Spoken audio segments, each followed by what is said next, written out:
At 3 o'clock. Time and temp brought to you by Bueller Air Conditioning. Stay cooler with Bueller. 1010XL is presented by Farah and Farah, exclusive injury law firm of the Jacksonville Jaguars. Protecting you and your family. Call 396-5555. Jacksonville.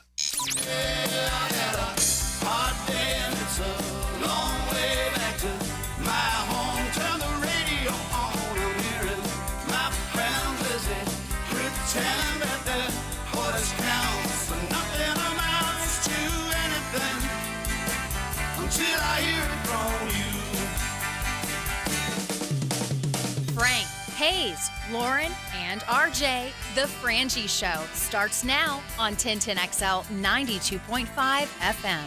Hey, welcome in, guys. Along for the ride with Hays Carlyon, Lauren Brooks, RJ Saunders. I'm Frank Frangie as we embark on a Friday. Ooh, did we see a good basketball game last night? Was that any good? That was great. I will say I did not think JU was going to win for most of the game. And then all of a sudden there came that turning point late in the second half when I went, are they really going to pull this out? And amazingly they did. Hayes' son had Pop Warner football, so you weren't able to watch. Yeah. But boys, Hayes, what a game. Well, did it feel like it saved their season? Yeah. I mean, did it have that feel to it? Yes. I don't save the season can be a little dramatic, but where you're going with that is yes. Yeah, let me tell you the way the game went. Yeah, that's one you might point to later. Correct. You had to win that one. You had to win that one. You had to get going. It's first home game, first win. So, to Lauren's point, Queens dominated the first half. They kept them at 8, 10, 12, up by 11 at the half. Got up to as many as 14. With 11 minutes left. I mean, 3/4 of the way through the game, Queens is up 14. One of the most bizarre games you'll ever see. So, Queens is up 14 with 10 to play. JU is up 10 with 1 minute to play. Like 1 minute, or maybe a minute and a half. Up 10 with a minute and a half to play. And then Queens is at the end of the game, has a two-pointer. I thought they would take a 3 for the win. Queens has a shot to tie it. I mean, think about this. Down 14 with 11, up 10 with a minute and a half, and you hold on to win. But it was they played with toughness. They played with fight. Both teams did, really. Boy, does Queens play fast. They're one of the fastest teams you'll ever see. Remember, Jordan Mincy told us that. So what a fun night. And again, we did our show there. Typically, we all stay for the game. Hayes' son plays football, so he went to that. And Lauren and I stayed for the game. It was a great crowd, I thought. It was, and I will say, Frank, Swisher Gymnasium, I felt like was the reason JU was able to get back in that game. If that was an away game, they lose by double digits. I tell you what, it's not a big place. It's at 1,500 or whatever it is. But I'm going to tell you, you've been tons of times. It rocks in there. So it was a really, really, really, really fun. It was a fun watch as you'll ever see. As far as just watching the game. Yeah, Yossi Powell had I don't even know how many free throws in a row at the end, and so certainly putting your free throws through the basket. Pay attention, Florida Gators. That can help you win basketball games. So last week we're at UNF for the Rumble. UNF wins the Rumble against JU. They battled back and forth, pulled away at the end. Hayes, you and I were at that one. We were all at that one. Last night we're at JU. While JU has got this wonderful back and forth affair with Queens, it was a fun game to watch. UNF is dispatching Kennesaw. I'll tell you what, UNF's really good now. Keep an eye on UNF. I mean, UNF is 3-1 in the league, and I watched the entire game they lost at Stetson. And did y'all watch that at all? Did you watch that game? I did not. You probably no. But the game UNF lost at Stetson. I'm telling you, they outplayed them for 38 minutes. I'm telling you, I watched the whole game. And Stetson's 3-1 in the league. Right, Stetson's 3-1 and should be 2-2 because UNF should have beat them. So I'm telling you, it was really a fun watch, and I like the ASUN basketball. I have a fun time. I like both programs. I like both coaches. I like both ADs.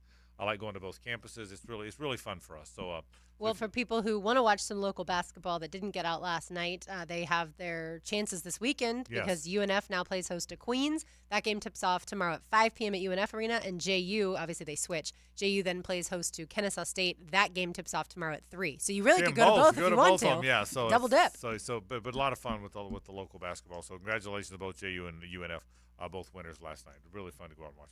All right, all kind of stuff to do. Big football weekend. Can't wait for that. We'll talk a little bit about that. I got a portal thought or two. Bill O'Brien was hired by Ryan Day. Did you see this? Yeah. Yes. Give me your take. See if it's the same as my take. I think it's ridiculous. Bill O'Brien is not a good guy to bring into your culture when you're desperate. Is a tough word because Ohio State wins so much. But they just feel desperate because of Michigan, and it's like, isn't it ridiculous? That's a perfect word, and it's also ridiculous that they're desperate, right? But it feels that it does, it does. I think this is, gasoline on a fire. I do not think it's going to go well for Ryan Day or Bill O'Brien. Don't you sense that? Now, I don't know if it was Ross Bjork who just got the AD job, but don't you feel like somebody told Ryan Day, here's my take, and we'll talk more about this later. We get into some college stuff, but here's what I think.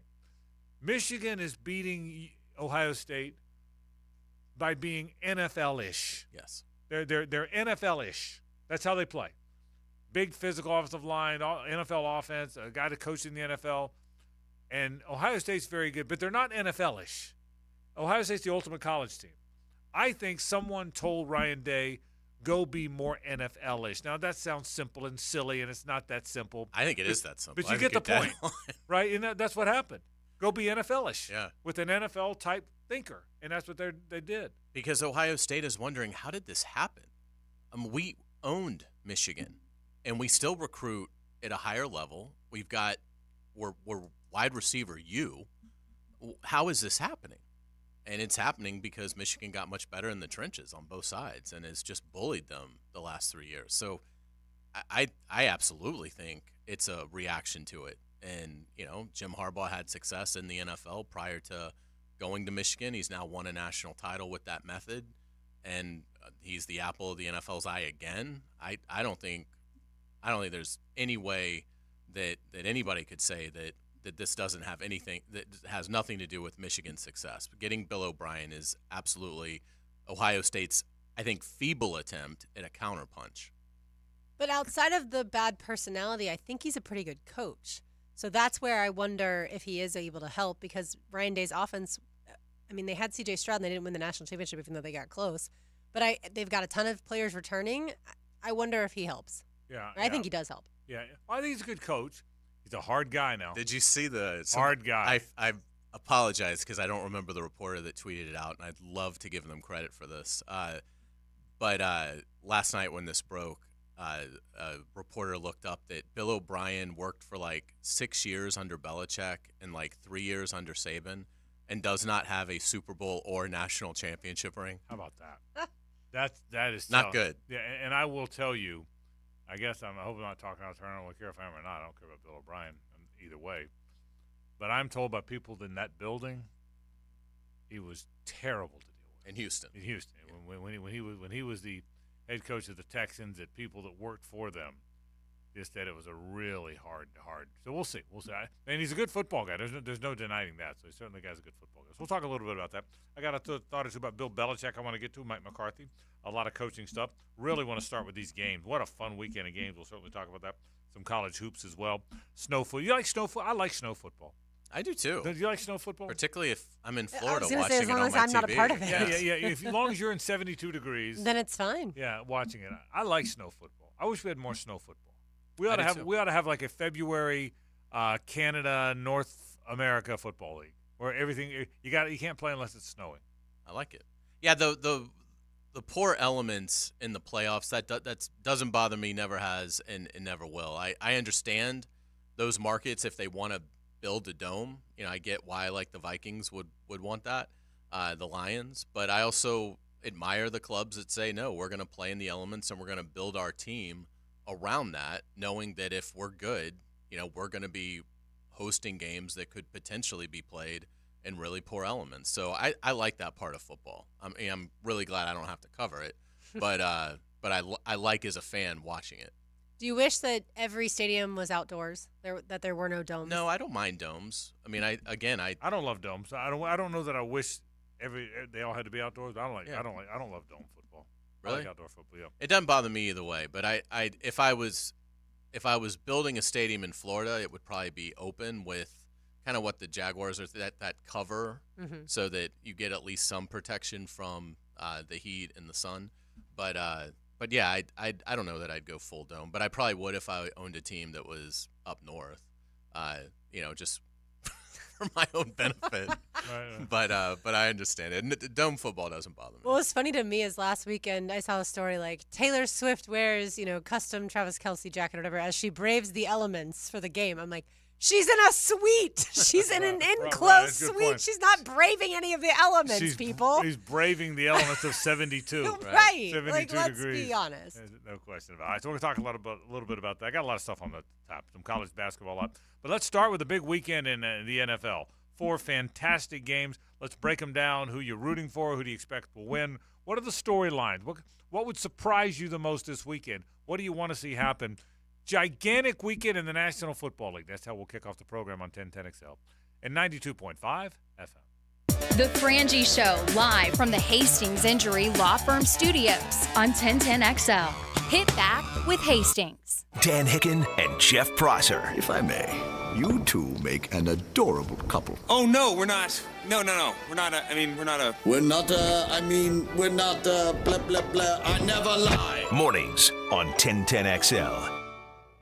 Unleash automotive excellence at Osteen Volkswagen of Jacksonville. Osteen Volkswagen is not just about cars, it's 27 years of family-owned operation and community. Visit Osteen Volkswagen today on Phillips Highway and at osteenvw.com. Hey folks, Rick Ballou here for John's Auto. They've been a staple in Jacksonville going all the way back to 1985. At John's Auto, they service all makes, all models, cars, trucks, diesel, you name it. They do it, whether it's routine maintenance or a complete engine overhaul. Call John's Auto on Arlington Road. That's 904-743-3857 or go to johnsautomotivejacks.com. Discover the difference that local expertise makes at First Coast Lighting and Fans. Visit their showroom at the Avenues and browse high-quality products to match your desire for elegance, quality, and uniqueness at First Coast Lighting and Fans. Hey folks, Hicken here. Now that your kids and grandkids have gone home and the decorations are coming down, I bet you can see it's time to get those carpets and sofas clean. I'm telling you, give Zero Res a try if you haven't already. They clean the carpet, the sofa, the chairs, the area rugs, and even the tile and grout. Google them. More than 5,000 five-star customer reviews. And right now, 20% off carpet cleanings, 20% off upholstery. Zero Res. You spell it forwards, you spell it backwards. Zero Res is the right way to clean. Zero Res. 1010XL gives you non-stop sports talk all week. You got a point. And we take you into the weekend. What's this about? Join Compton and Company noon to 2 Saturdays for more conversation about the teams you care about most. Oh! On 1010XL. Florida Home AC, the official AC partner of the Jaguars. Make them your AC partner with honest cost estimates before they start the work with no hidden fees. Call 777-4300 for Florida Home AC.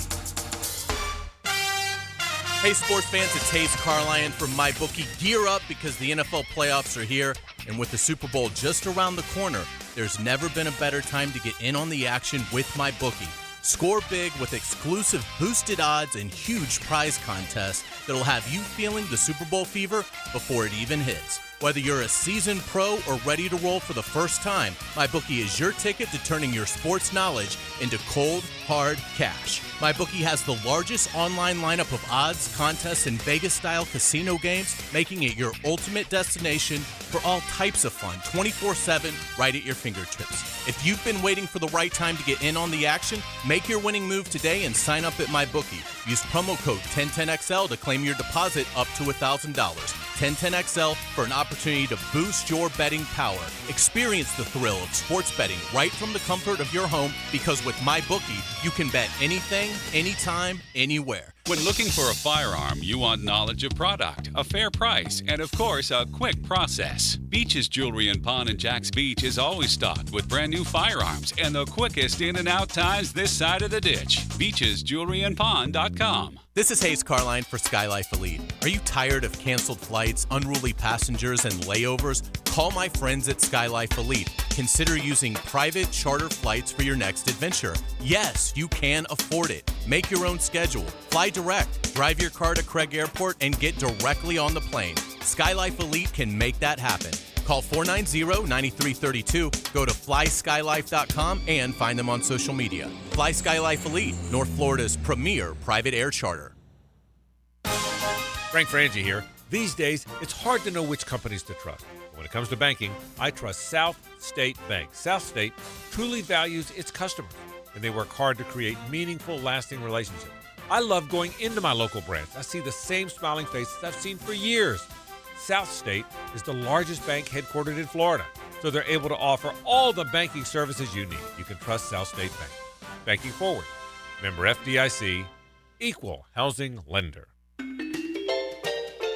Wintertime at the Blue Crab House. You know what that means. Time for oysters. Buy them by the tray, broiled, half shell with Romano cheese, wine topping, or fried. And of course, each and every Wednesday, $1 oysters at the Blue Crab House. Serving Northeast Florida since 1996. Make reservations by calling 260-CRAB. Jacksonville's best, the Blue Crab House, off of San Jose on Jewington Creek Road. Malfunctions in your electrical panel can lead to hazards like fire or power outages, leaving your home at risk. So leave it to the pros and Mr. Sparky.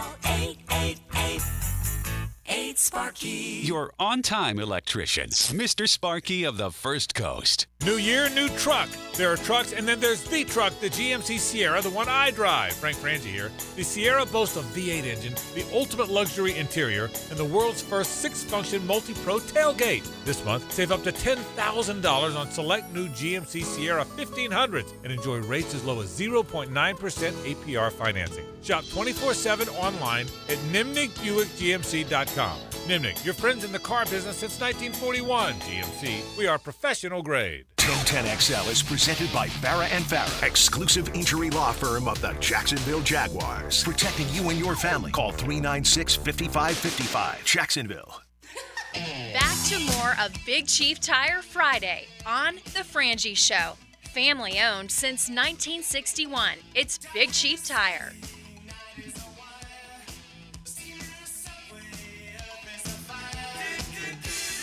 You're telling me it's already a Friday. Wow. I've already got all kind of football. I'm locked in on a beautiful day today. And I got Simon LeBon and the boys to kick this thing off. Do. Like my day wasn't good enough already. And the greatest video arguably ever made. So let me ask you. Well, let me tell you. Hang on, I'm just going to listen I to know, a we little got bit more. That's it, drop everything. Okay. So you like this video better than Rio? You personally? I do. I mean, but Rio's a great video. They're both fantastic. Yeah. When I was a little kid, my goal in life was to pitch in the big leagues, and I had everything I needed. I should have made it. I had everything but the talent, as I've said before. But I wanted to pitch in the big leagues. My goal was to pitch in the big leagues. I was a little kid. I wanted to pitch in the big leagues. Until I was 13 or 14, I figured that was going to happen. About then, I figured it probably wasn't. Okay. By the time I'm 15 or 16, things happened. I wasn't going to pitch in the big leagues. My goal was to be a writer for Sports Illustrated. That was my goal. My goal was if I couldn't pitch in the big leagues, and that wasn't going to happen, I wanted to one day write for Sports Illustrated. Now, as luck would have it, turns out I wasn't talented enough for that either. But it was my goal. It was the gold standard of journalism, and really the gold standard of writing in my life. I mean, I can't. It was the writers who came through there. Rick Riley, I thought, was the greatest, but Lee Montville and Frank DeFord and Curry Kirkpatrick before him were the greatest writers that I had ever read in my life, and I was someone that pursued writing as a vocation. Hard to believe, and it's tumbled and tumbled and tumbled since, but it's hard to believe that today kind of represents the end of that era, doesn't it? It is incredible, and I agree. I mean, when I was a kid, it was still the dominant brand in sports. I remember when I got my first Sports Illustrated in the mail. It was 1985. I was 9 years old, and the Kansas City Royals had just defeated the Cardinals in the World Series, and I just remember getting it, and the headline was "A Royal Crown." And I was so young, I don't think at that point I understood the exuberance that comes with winning a championship. And the cover is just this spectacular. I'm not a Royals fan at all, so it doesn't have any sentimental value to me.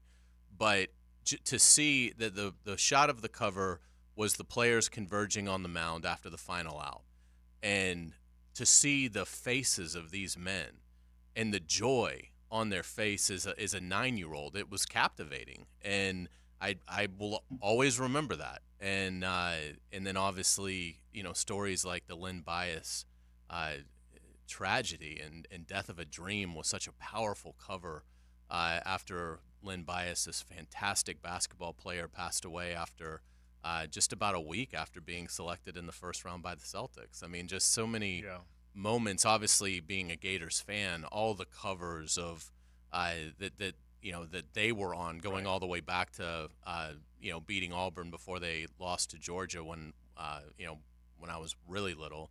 But then the covers, the commemorative covers, Chris Leak and Noah and Brewer and all those, Tebow, all those great teams.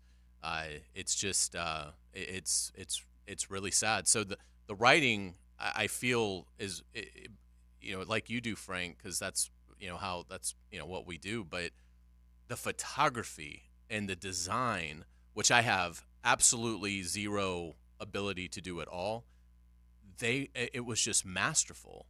The design, the presentation of it. And so it was just it was a work of art, and it's sad that we're not going to have it anymore. Yeah, it seems crazy. If I had told you guys 20 years ago Sports Illustrated, the magazine, won't exist once we hit 2024, you'd be like, well, that's not possible because it's the most famous sports entity and magazine in the world. So, of course, they'll adapt and change, and it's just unfortunate because now really no one buys magazines. Everything's on the internet. I think the first cover that I remember would have been the Dream Team in 1992. Mm-hmm. I remember that cover, yeah. Did you read it growing up? Did you read Sports Illustrated? I didn't read it. I looked through pictures. Yeah, which was fantastic, to Hays' point, too. I couldn't wait. I mean, Curry Kirkpatrick, I thought Rick Riley was the best ever, even though he came along later. Right. Frank DeFord and Curry Kirkpatrick and Lee Montville and some of the great Grant Wold. I mean, it was great writer, Grant Wall. It was really, really, really, great writing. And again, the photography. I mean, the shots that they would get at like the Kentucky Derby, and I mean, just it was incredible. It was fantastic, and unfortunately it's a part of Americana that is gone. Yeah. So anyway, the great Sports Illustrated. I can remember covers that stand out to me. My favorite. There was a cover with Terry Bradshaw and Willie Stargell both on it together. Remember that one? You've probably seen that one, haven't you? With Stargell and Bradshaw on it together. I think one of my favorite cover stories was in 1995. You probably know this story. Florida played Tennessee, and I don't remember who wrote the story. It was who did all the college football? Not Tom. Who was the college football writer back then? Oof. Anyway, whoever, was it? Anyway, it wasn't Tom Verducci. He's baseball. Tom's. Yeah. Anyway, whoever. Was it Austin Murphy at that point? Maybe that's who it was. I kept thinking it was a Tom something. Whoever it was, it might have been Austin Murphy. So anyway, in '95, that's when Peyton Manning was the greatest thing ever. He got to Tennessee. He got to Tennessee in '94. Played as a freshman. Todd Helton started the season. Then Manning took over the job. And then by 95, everybody was Manning. Sophomore quarterback. They came to Gainesville, and they were supposed to win, and Sports Illustrated was going to write a Peyton Manning cover story. Do you remember this? Mm-hmm. The cover story was going to be Peyton Manning, and all about Peyton in the story, and Archie's son, and the recruitment, and this and that, and he was going to beat Florida, and they got off to a 30-14 lead over Florida, and they were going to write this story about Peyton Manning, except Florida scored 48 in a row in that game, went on to win 62-37. Sports Illustrated, the story goes, whoever the planner was, the editor, they said, what do we do? We were going to write a Peyton Manning story. They just lost 62-37. Danny Werfel on the cover. Do you remember the cover? Attack of the Gators. Attack of the Gators. That was Danny Werfel on the cover. Was never supposed to happen. Danny Werfel was never supposed to be on the cover of Sports Illustrated in 1995. It was supposed to be Peyton Manning. And 62-37, Attack of the Gators. I love that one. That's probably my favorite Sports Illustrated cover story. It was awesome. I've been trying to figure out who the writer was, but I can't seem to find it. Tim Layden. That's it. Thank you, RJ. See? Tim. I said Tom. It was Tim. Well, nice work, RJ. It was Tim Layden. Tim. It was. I said Tom. It was Tim Layden. He was the college football guy. Thank you, RJ. That's exactly who it was. The Brandy Chastain cover is one of the more iconic, obviously, because of what she did. Like it was what she did as far as ripping her shirt off and going to her knees, like sliding. I don't know that any woman had ever done that before. Yeah, and I'm by the way old enough to remember when the swimsuit issue was a regular issue. Do you remember? Are you old enough to remember that? I don't. It was pretty special in the 1980s. Well, it was special, but it was not. There was a swimsuit cover. Cheryl Tiegs or Christy Brinkler on the cover, but then it was a regular. It was that week Sports Illustrated. That I remember. Okay. And then it was like, half the magazine was the swimsuit. Yeah. But then they realized it wasn't its own issue. You remember that? Right. I do remember that. They realized actually people enjoy the pictures of the women in bikinis more, so we're going to make an entire edition. But it wasn't at the time. It was. That was again. You couldn't wait for it to come out. Trust me. Don't get me wrong. But then you had the college basketball stories or whatever stories were in there. Mm-hmm. They did a fantastic job with college basketball. That's where I first started reading Curry Kirkpatrick. I remember the polls, like how I always wanted to know where the Sports Illustrated writers had, in college basketball, how the polls lined up. That was stuff that I couldn't wait to get it. What day did it come? Wednesdays? Thursdays. Yeah, I always had it on Thursday. And did you subscribe? Oh yeah. We got it at that. I couldn't wait to get it. And listen, I understand in the digital age has changed the world. It's changed the way we consume information. It's changed the way we look at information. It's changed the way journalists distribute information. And it leaves us with a lot of old get off my lawn guys remembering and romantically how it used to be. I understand that. And look, I now consume my information the same way everybody else does, digitally. But that still doesn't mean there's not a bit of sadness that the romance of the way it was is gone. I loved Sports Illustrated. I loved reading it. I loved, again, my love for sports is the two most important sports media properties, I think, in all of our lifetimes are Sports Illustrated and ESPN. Wouldn't you agree? I mean, in our lifetime, the two most important sports media entities ever are Sports Illustrated and ESPN, and I don't think there's a close third in my mind. Yeah, I don't think there is. Now, though, you've got the NFL having NFL Network, and so I feel like they've taken over a huge domain in that. Yeah. Well, the individual, no question, the individual networks. MLB Network, NFL Network. I agree with that. Don't kid yourself. By the way, nobody likes it because the conservatives think they're too liberal, and the old school guys think they're too. They try to go too young, and everyone. Don't kid yourself. The Entertainment and Sports Programming Network is still the king of sports media. There's still the king. Fox is trying. Other entities are trying. The individual networks might even be better. Rick Ballou and I used to have this talk when we did the show together. He said it's hard for him to watch ESPN anymore because he thinks the MLB Network's so much better and NFL Network's so much better. And it might be at those specific sports. But ESPN is still the king. Without question king. Yeah, without a doubt. And again, Sports Illustrated, that era, that I don't even know how I got the subscription. I don't know if maybe it was a gift or maybe I asked for it. I can't remember how I got the subscription. But it absolutely changed my life because, I would watch like college football with my dad, and my dad was a big Jack Nicklaus fan. So, I'd watch like that. But, there was a lot of sports my dad wasn't overly into. And, Sports Illustrated just immediately made me a fan of everything. And I just absorbed every issue. And so it is hard to believe that's gone. Like, how will kids grow up wanting to be sports writers without there being a Sports Illustrated? Lauren, there is so much truth to how can kids ever grow up and want to be sports writers again when there's so few jobs, when there's so few entities. I've told you this before. One of my you guys know Bobby, my really good buddy, my neighbor.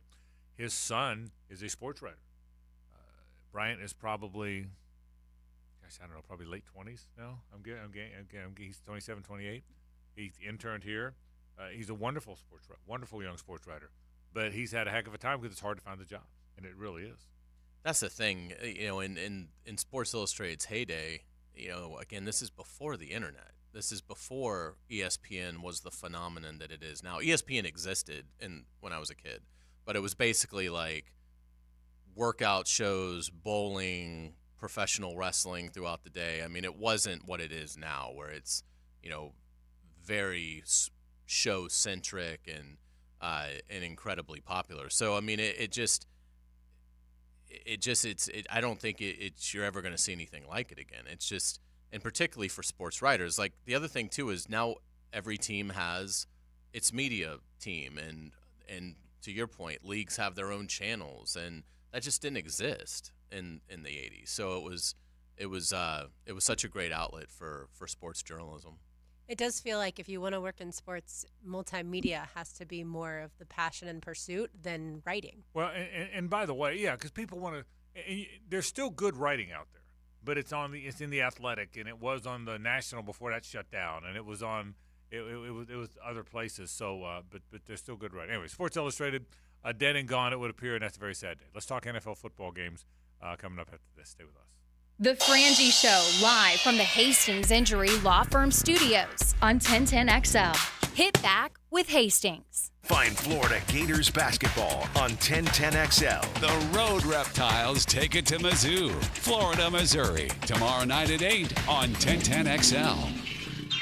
Randy Marion Cadillac on Southside Boulevard has the prices you've been waiting for on a new Cadillac. We've got the all-electric 2024 Cadillac Lyric SUV. And we're taking $7,500 off at signing. And this is not a tax credit. Everyone qualifies at signing on the 2024 Cadillac Lyric SUV. We've got 13 in stock with 12 on the way. Randy Marion is the place to go to find your dream Cadillac today. Randy Marion Cadillac, Southside Boulevard, Jacksonville, plus tax tag title $899 Evan fee and resistol. Tell them Jennifer sent ya. Get into your comfort zone career at AC Designs. We're hiring certified HVAC technicians and offering up to $2,000 in sign-on bonuses, paid time off, and paid holidays. Voted Jacksonville's best AC and heating company. We're the family-owned business you can call home. Join our team with paid health benefits, 401k matching, competitive pay, and more. Apply online at acdesignsinc.net/careers. Bono's Pit Barbecue has been serving legendary barbecue in Jacksonville for 75 years. Frank Frangie here. Right now at Bono's, get 2 for $25. That's 2 entrees at $12.99 or less, and 2 homemade banana puddings for just $25. Whether you choose the ribs, chicken, turkey, pulled pork, or brisket, it's all locally smoked, and you can't find better homemade banana pudding. Dine in or take out, that's 2 for $25. And you already know, if you don't see a pit, it ain't legit. Hello, First Coast. I'm sure by now you have seen our bright green GFL trucks and containers throughout the greater Jacksonville area. We're an industry leader in solid waste and would love the opportunity to earn your business. We're committed to customer service, reliability, and have an unwavering focus on safety. Whether commercial or construction, let us haul your waste away. Call 904-760-5880 to get a quote today. From GFL, Green for Life. This date in sports history is brought to you by Southeast Orthopedic Specialists. On January 19, 2014, in the NFC Championship, the Seahawks beat the 49ers 23-17 as the Niners ended the game with a fumble and 2 intercepted passes. When it comes to a new roof, you want the golden standard. Look no further than Golden Hammer Roofing and Gutters. With our unbeatable 5-year warranty, you can enjoy peace of mind knowing your roof is protected for years to come. And guess what? Our team can complete most roofs in just 1 day. That's right, you won't have to worry about long and disruptive construction projects. Golden Hammer Roofing and Gutters. Golden Hammer! The golden standard in roofing. Hicken here as we bid farewell to the old and welcome the new. Let's make it a year of clear vision and bright smiles. You see, Bowden Eye & Associates understands the importance of healthy eyes and clear sight. They're here to help you see the world in all its vibrant glory. Picture this, a year filled with laughter, adventure, and crystal clear vision. Routine eye exams or advanced vision correction procedures, they got you covered. Call or visit them online today to schedule your personal consultation. Bowden Eye & Associates, keeping the First Coast focused. Brackish Vodka, a proud partner of the Jacksonville Jaguars, is the smoothest local vodka you can find. Made right here in Jacksonville, Florida, 100% from corn, Brackish Vodka is the local gluten-free choice. Brackish Vodka, for those that live life slightly salty, a proud partner of the Jaguars. Now you can enjoy your favorite local vodka with your favorite pizza pie at V's Pizza in Fernandina Beach. Wondering what you're going to do for dinner tonight?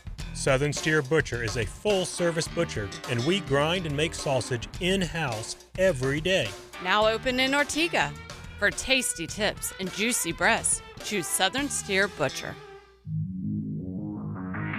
Hey everybody, Mike Dempsey here for Underdog Fantasy. Look, your fantasy football season might be over, but you can still win money playing fantasy sports on Underdog Fantasy with their Pick'em game. All you do is pick higher or lower on player stats during the NFL playoffs to spice things up, and you can win up to 100 times your money if all your picks hit. Underdog is so easy to play, but it's even easier to get started. All you do, download their app or visit UnderdogFantasy.com. Sign up using promo code 1010XL, and Underdog will double your first deposit up to $100. They'll give you a special pick of higher than 1/2 total yard to use on your first pick'em entry. Look, you know I love daily fantasy sports. It's why I play Underdog Fantasy. So sign up using promo code 1010XL to get that initial deposit bonus of up to $100. You must be 18 or older and present in a state where Underdog Fantasy operates. Terms apply. If you're concerned with your play, call 1-800-GAMBLER or visit ncpgambling.org. Are you suffering from shoulder pain? If you have clicking and popping in the shoulder joint, persistent pain that intensifies with use, an inability to lift your arm over your head, or a tingling, burning sensation in the shoulder, elbow, or wrist, waiting to see a doctor could make your injury worse. Baptist Health and Jacksonville Orthopedic Institute have innovative and effective treatment options available right now to relieve your pain and restore your mobility. Don't wait. Call 904-JOI-2000. With Christmas behind us in 2024 here, the last thing you want to hear is somebody trying to sell you something. That's why at Underwoods, we'd like to stop and just say thank you to all the people that came in our stores over the last year. Whether you bought from us or not, we want to thank you for stopping by and giving us the chance to help. You know, in Florida, there are a lot of people trying to sell you jewelry, but at Underwoods, we consider it an honor to have somebody come in and just give us that chance to help. And if we do a good job, we might get a chance to serve again. Having served North Florida since 1928, all of us here understand what a customer really gives us during that visit to Underwoods. Their trust. And it's up to us to do everything we can to keep it. So on behalf of everybody on the Underwood team, thanks again for coming into our stores. And we wish each of you a Happy New Year.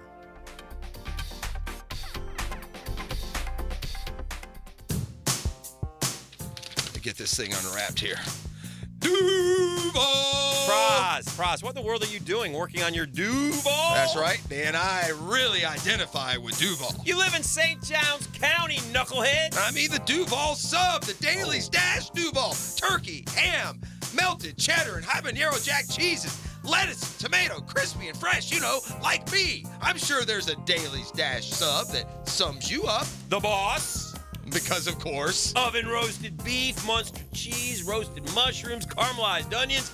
It's the boss of all subs. Only available for me. That's just not true. What do you mean? I walked in the other day, screamed, "You know it!" and said, "A boss for a boss." Well, no matter who you are, there is a Daily Dash sandwich or sub for you. Go find yours. They may even make you a boss. I'm sure they will, because it is Daily Dash. Where more is better. And you got that right.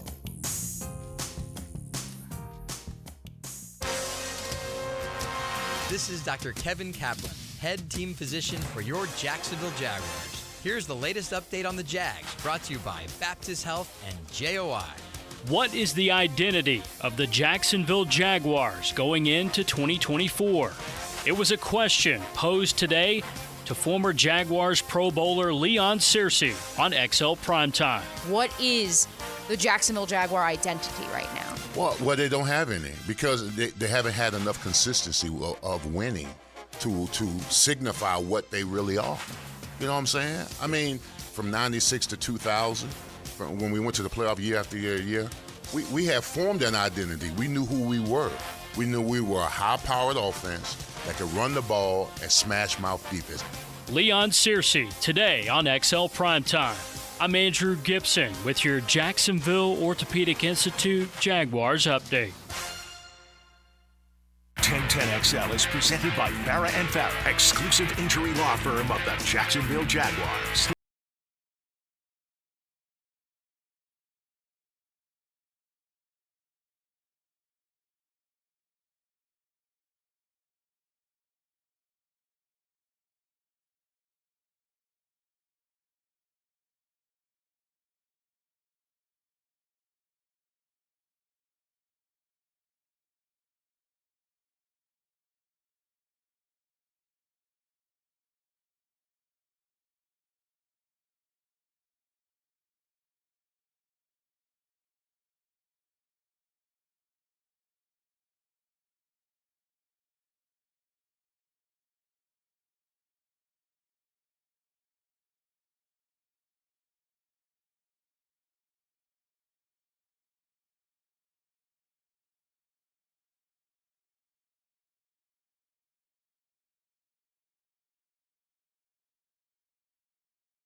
Then I need you gentlemen to answer. One question for all the 8 teams? All the 8 All right, teams. I like it. Let's see how you answer for each of these teams. We will start with the Buffalo Bills. Can they survive more injuries on defense? We already know that Matt Milano against the Jaguars, when a linebacker went out. Well, then his replacement last week, Terrell Bernard, went out with what looks like to be a season-ending injury with an ankle injury. And so they're now on their third-string middle linebacker. Hayes, can they survive in more injuries on defense? They cannot, and I don't think they're going to survive this round. I think the Chiefs go in there and get a win. I think it's going to be a thriller, and I think it'll come down to the final possession. But I think Kansas City gets it done. Buckner, it's a walk-off. So I think it's going to be an instant classic, but I do think that Buffalo's defensive attrition is going to hurt them in this game, and I think Mahomes is going to take advantage of it. Well, who do you think wins the game, Lauren? I think somehow, some way, the Bills, only because of the things we've talked about. Mahomes never played a road playoff game, and he's never played at Buffalo with the fans there. The only time he's ever played at Buffalo was 2020. There were no fans. So I'm not sure that he's going to be – plus, the team hasn't been as good all season. So I'm going to say the Bills. What's the line? 2.5. 2.5. Yeah. Bills 2.5. Bills given 2.5. I think most people you talk to think the Bills are going to win like you do. I'm with Hayes. I think the Chiefs are going to win that game just because they're the freaking Chiefs. Sure. So, sometimes you think even if you wind up being wrong, sometimes you think someone's going to win because they're the fill-in-the-blank team. And Right. I think that's kind of who they are. To your question, they can't survive many more injuries. I think the Bills have overcome the loss of very good defensive players, so they can't survive many more. To your specific question, I think the Chiefs are going to win too. All right. That would be interesting to see if we still were doing the picks. RJ, which way would you go, Bills or Chiefs? You know what? I'd have to go with the Bills on this one. All right, so it wouldn't be a game we'd be picker. right down the middle. That we would. All right, let's get it to the Detroit Lions. How long will the clean pockets last? Goff is a really good quarterback with a clean pocket, like many quarterbacks, but he is more affected, obviously, when there's pressure, and obviously when it comes to the Bucs this upcoming weekend, they are going to pressure like crazy. The Bucs are probably going to win because that's the game I'm most convinced of that I think the Lions are going to win. That's, really? Yeah. You're convinced? Well, I'm not convinced in any of them. Oh, okay. But the closest I am, if you asked me to pick four winners, of the 4 winners I would pick, the one I would feel best about are the Lions. Of the 4 I would pick. That's interesting. Really? Yeah, I'm surprised they'd be by third that. for me. Yeah, well, the Niners first.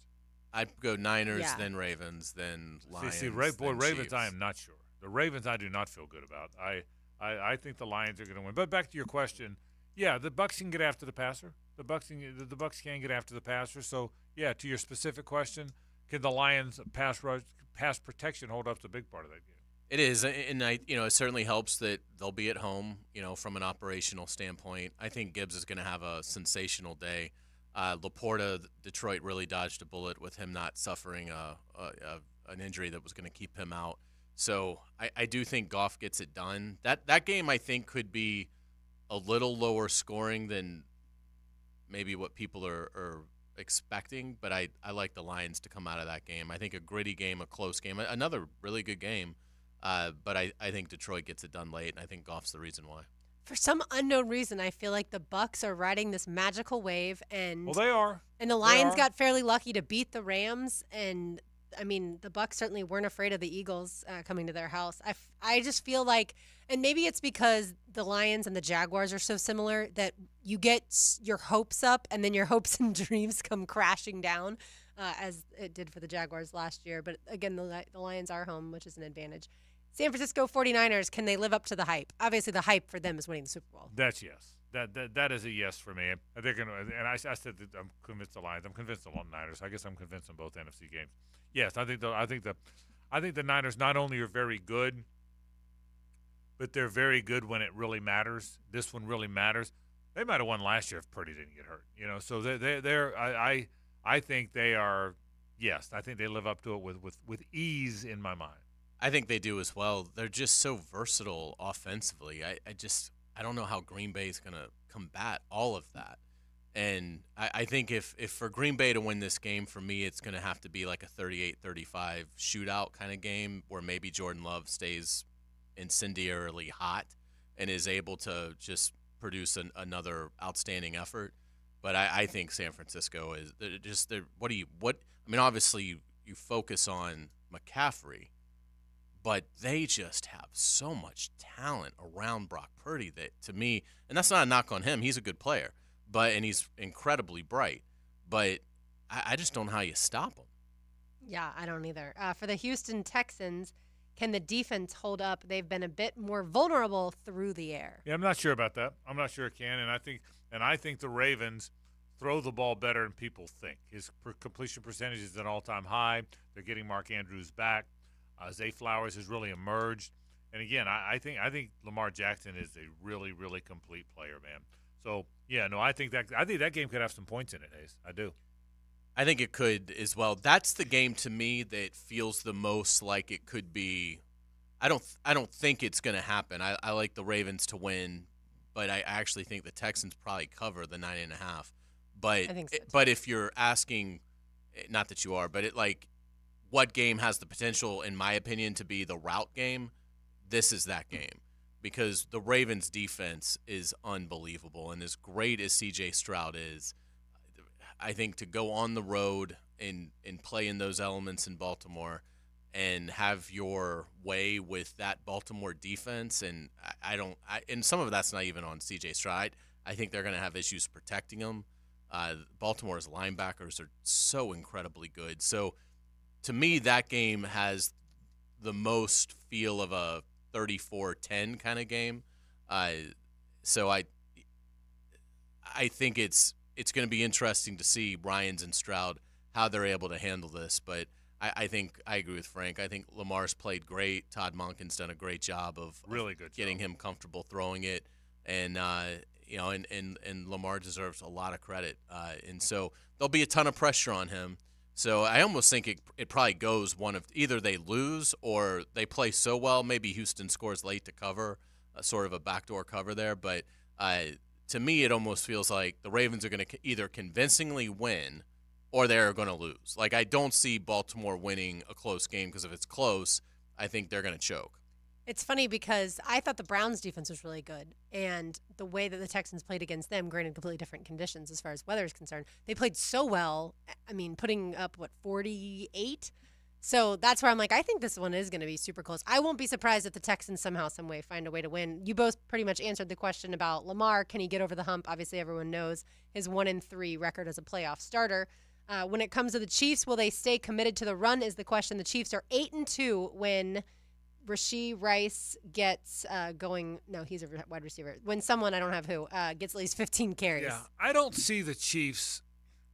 Hayes, jump in here because you may disagree. Would be Pacheco. Yeah, I don't see the Chiefs having a concern with balance. I think Andy Reid's got that part figured out.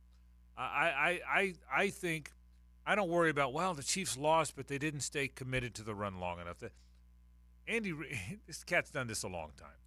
I think if the Chiefs lose to the Bills, who are very good, they just got outplayed. They got out-physicaled. They couldn't keep up. But I think the Chiefs run. I think of all the teams you watch play, and of course Andy Reid's as good as it gets, and so is Mahomes. But Hayes, I think they are as good at. There's as few times as I can ever remember thinking, why don't they start running more? Why don't they pass more? Why did you run on that play? I think that less when I watch a Chiefs game than almost anybody I watch. You feel that way?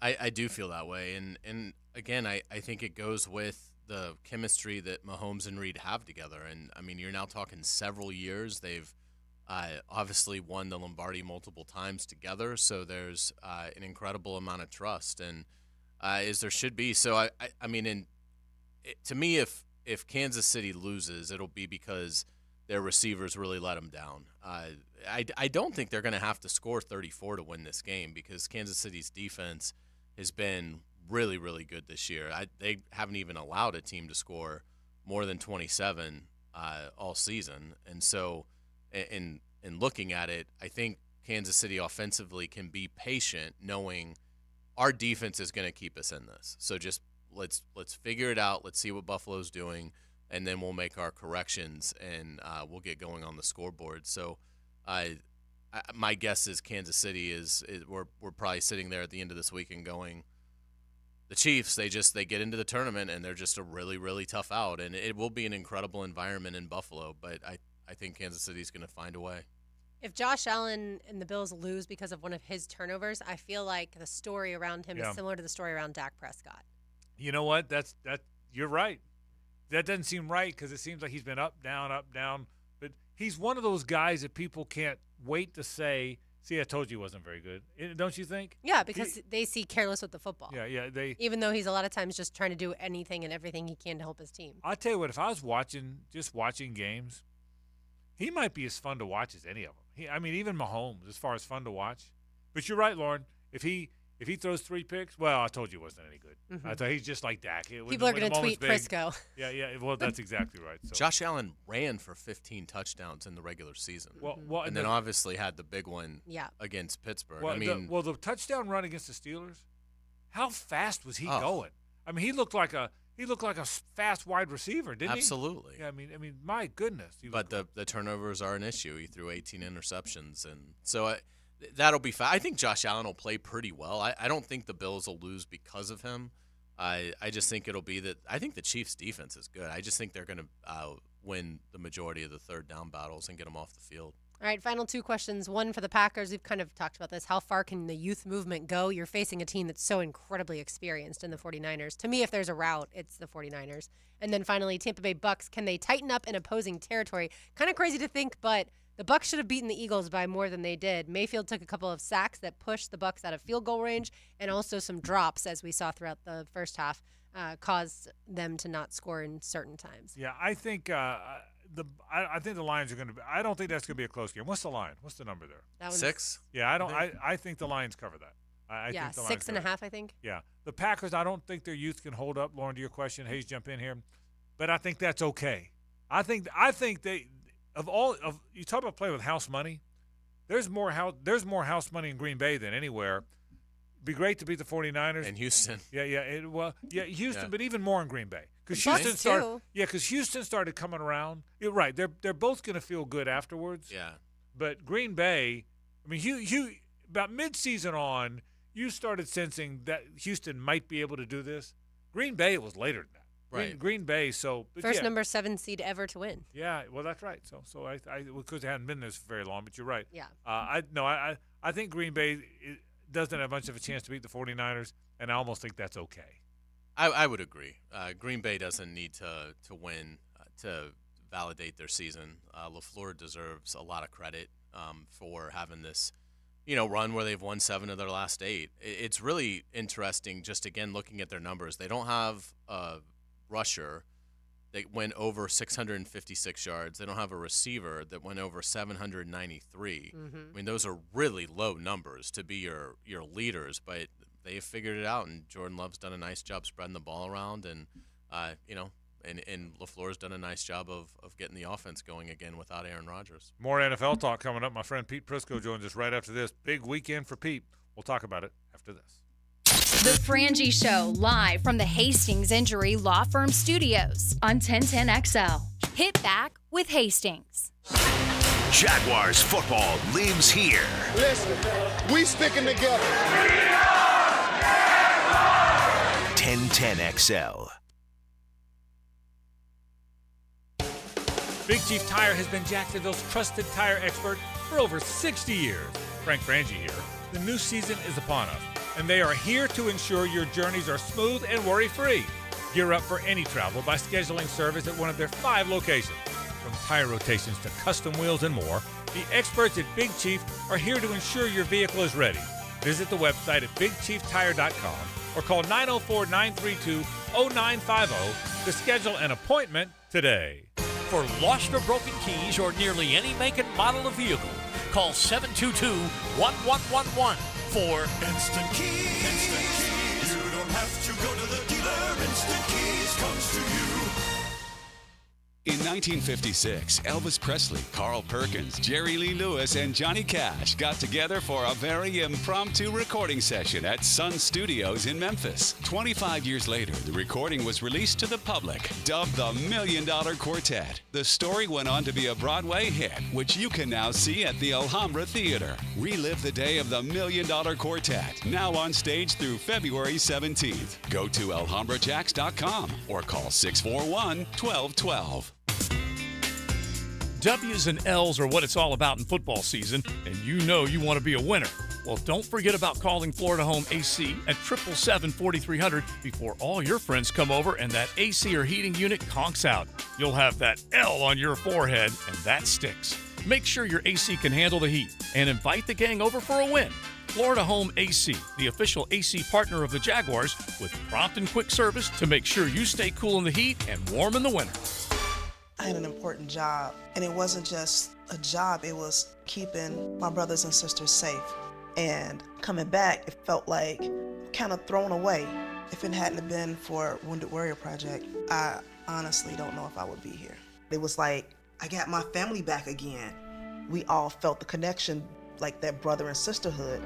See how Wounded Warrior Project empowers women veterans like Donna by visiting woundedwarriorproject.org/empower Mark Watson with Hardball women Creative. vets. I know that hearing another ad for Jacksonville's best promo company interrupts Jacksonville's best sports talk, but at least it isn't a political ad. Check us out at hardballcreative.com. Hardball Creative. Hardball does it all. The flagship station of the Jacksonville Jaguars. WJXL AM Jacksonville Beach. WJXL FM Jacksonville Beach. Lauren Brooks here for Hodges Mazda. Why buy from Hodges Mazda at the Avenues? Because they strive to ensure a satisfying and comfortable car buying experience. That's why the sales staff doesn't work on commission, allowing Hodges Mazda to put your best interests first. Whether you're looking for a brand new Mazda or a pre-owned vehicle, Hodges Mazda has a large selection to help you choose from. And every vehicle purchased from Hodges Mazda comes with 2 years free maintenance and free car washes for life. Now that is peace of mind. So visit Hodges Mazda today or shop online at hodgesmazda.com.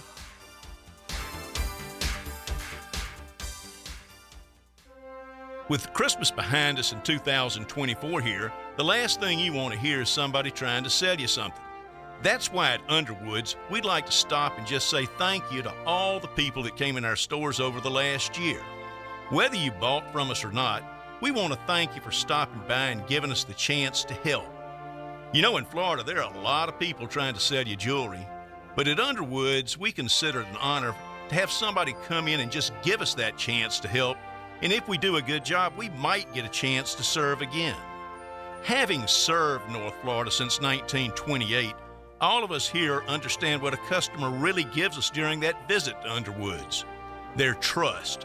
And it's up to us to do everything we can to keep it. So on behalf of everybody on the Underwood team, thanks again for coming into our stores. And we wish each of you a Happy New Year. Hays Carlyon here. Tired of missing out on the conversation due to hearing loss? At Jacksonville Hearing and Balance, their team of audiologists led by Dr. Douglas Green can help you rediscover the joy of connection. Visit jhbi.org today. Ready to turn game day into payday? Head to Aces Sports Bar in Best Bet St. Augustine for the ultimate win. Catch all the NFL and college football games on our big screens and play your hand at the tables. Plus, anytime a touchdown is scored, someone wins $100 during select games with Best Bet St. Augustine's Lucky Seat Cash giveaway. Visit bestbetjacks.com for full details.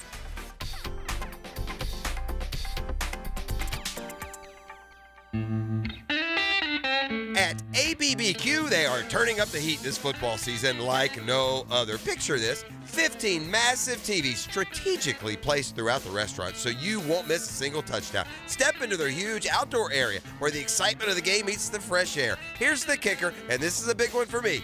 They got the sound on blast throughout the restaurant for the whole game. Your destination for mouth-watering barbecue and an unforgettable game day. ABBQ, meet and drink with us. This is your Southeast Orthopedic Specialist Local Sports Update. I'm Andrew Gibson for 1010XL. This update brought to you by your First Coast Honda dealers. St. John's Country Day point guard Camden Cooper scored his 1,000th career point earlier this week against First Coast Christian. Cooper achieved the 1,000 career point mark in only the 8th grade.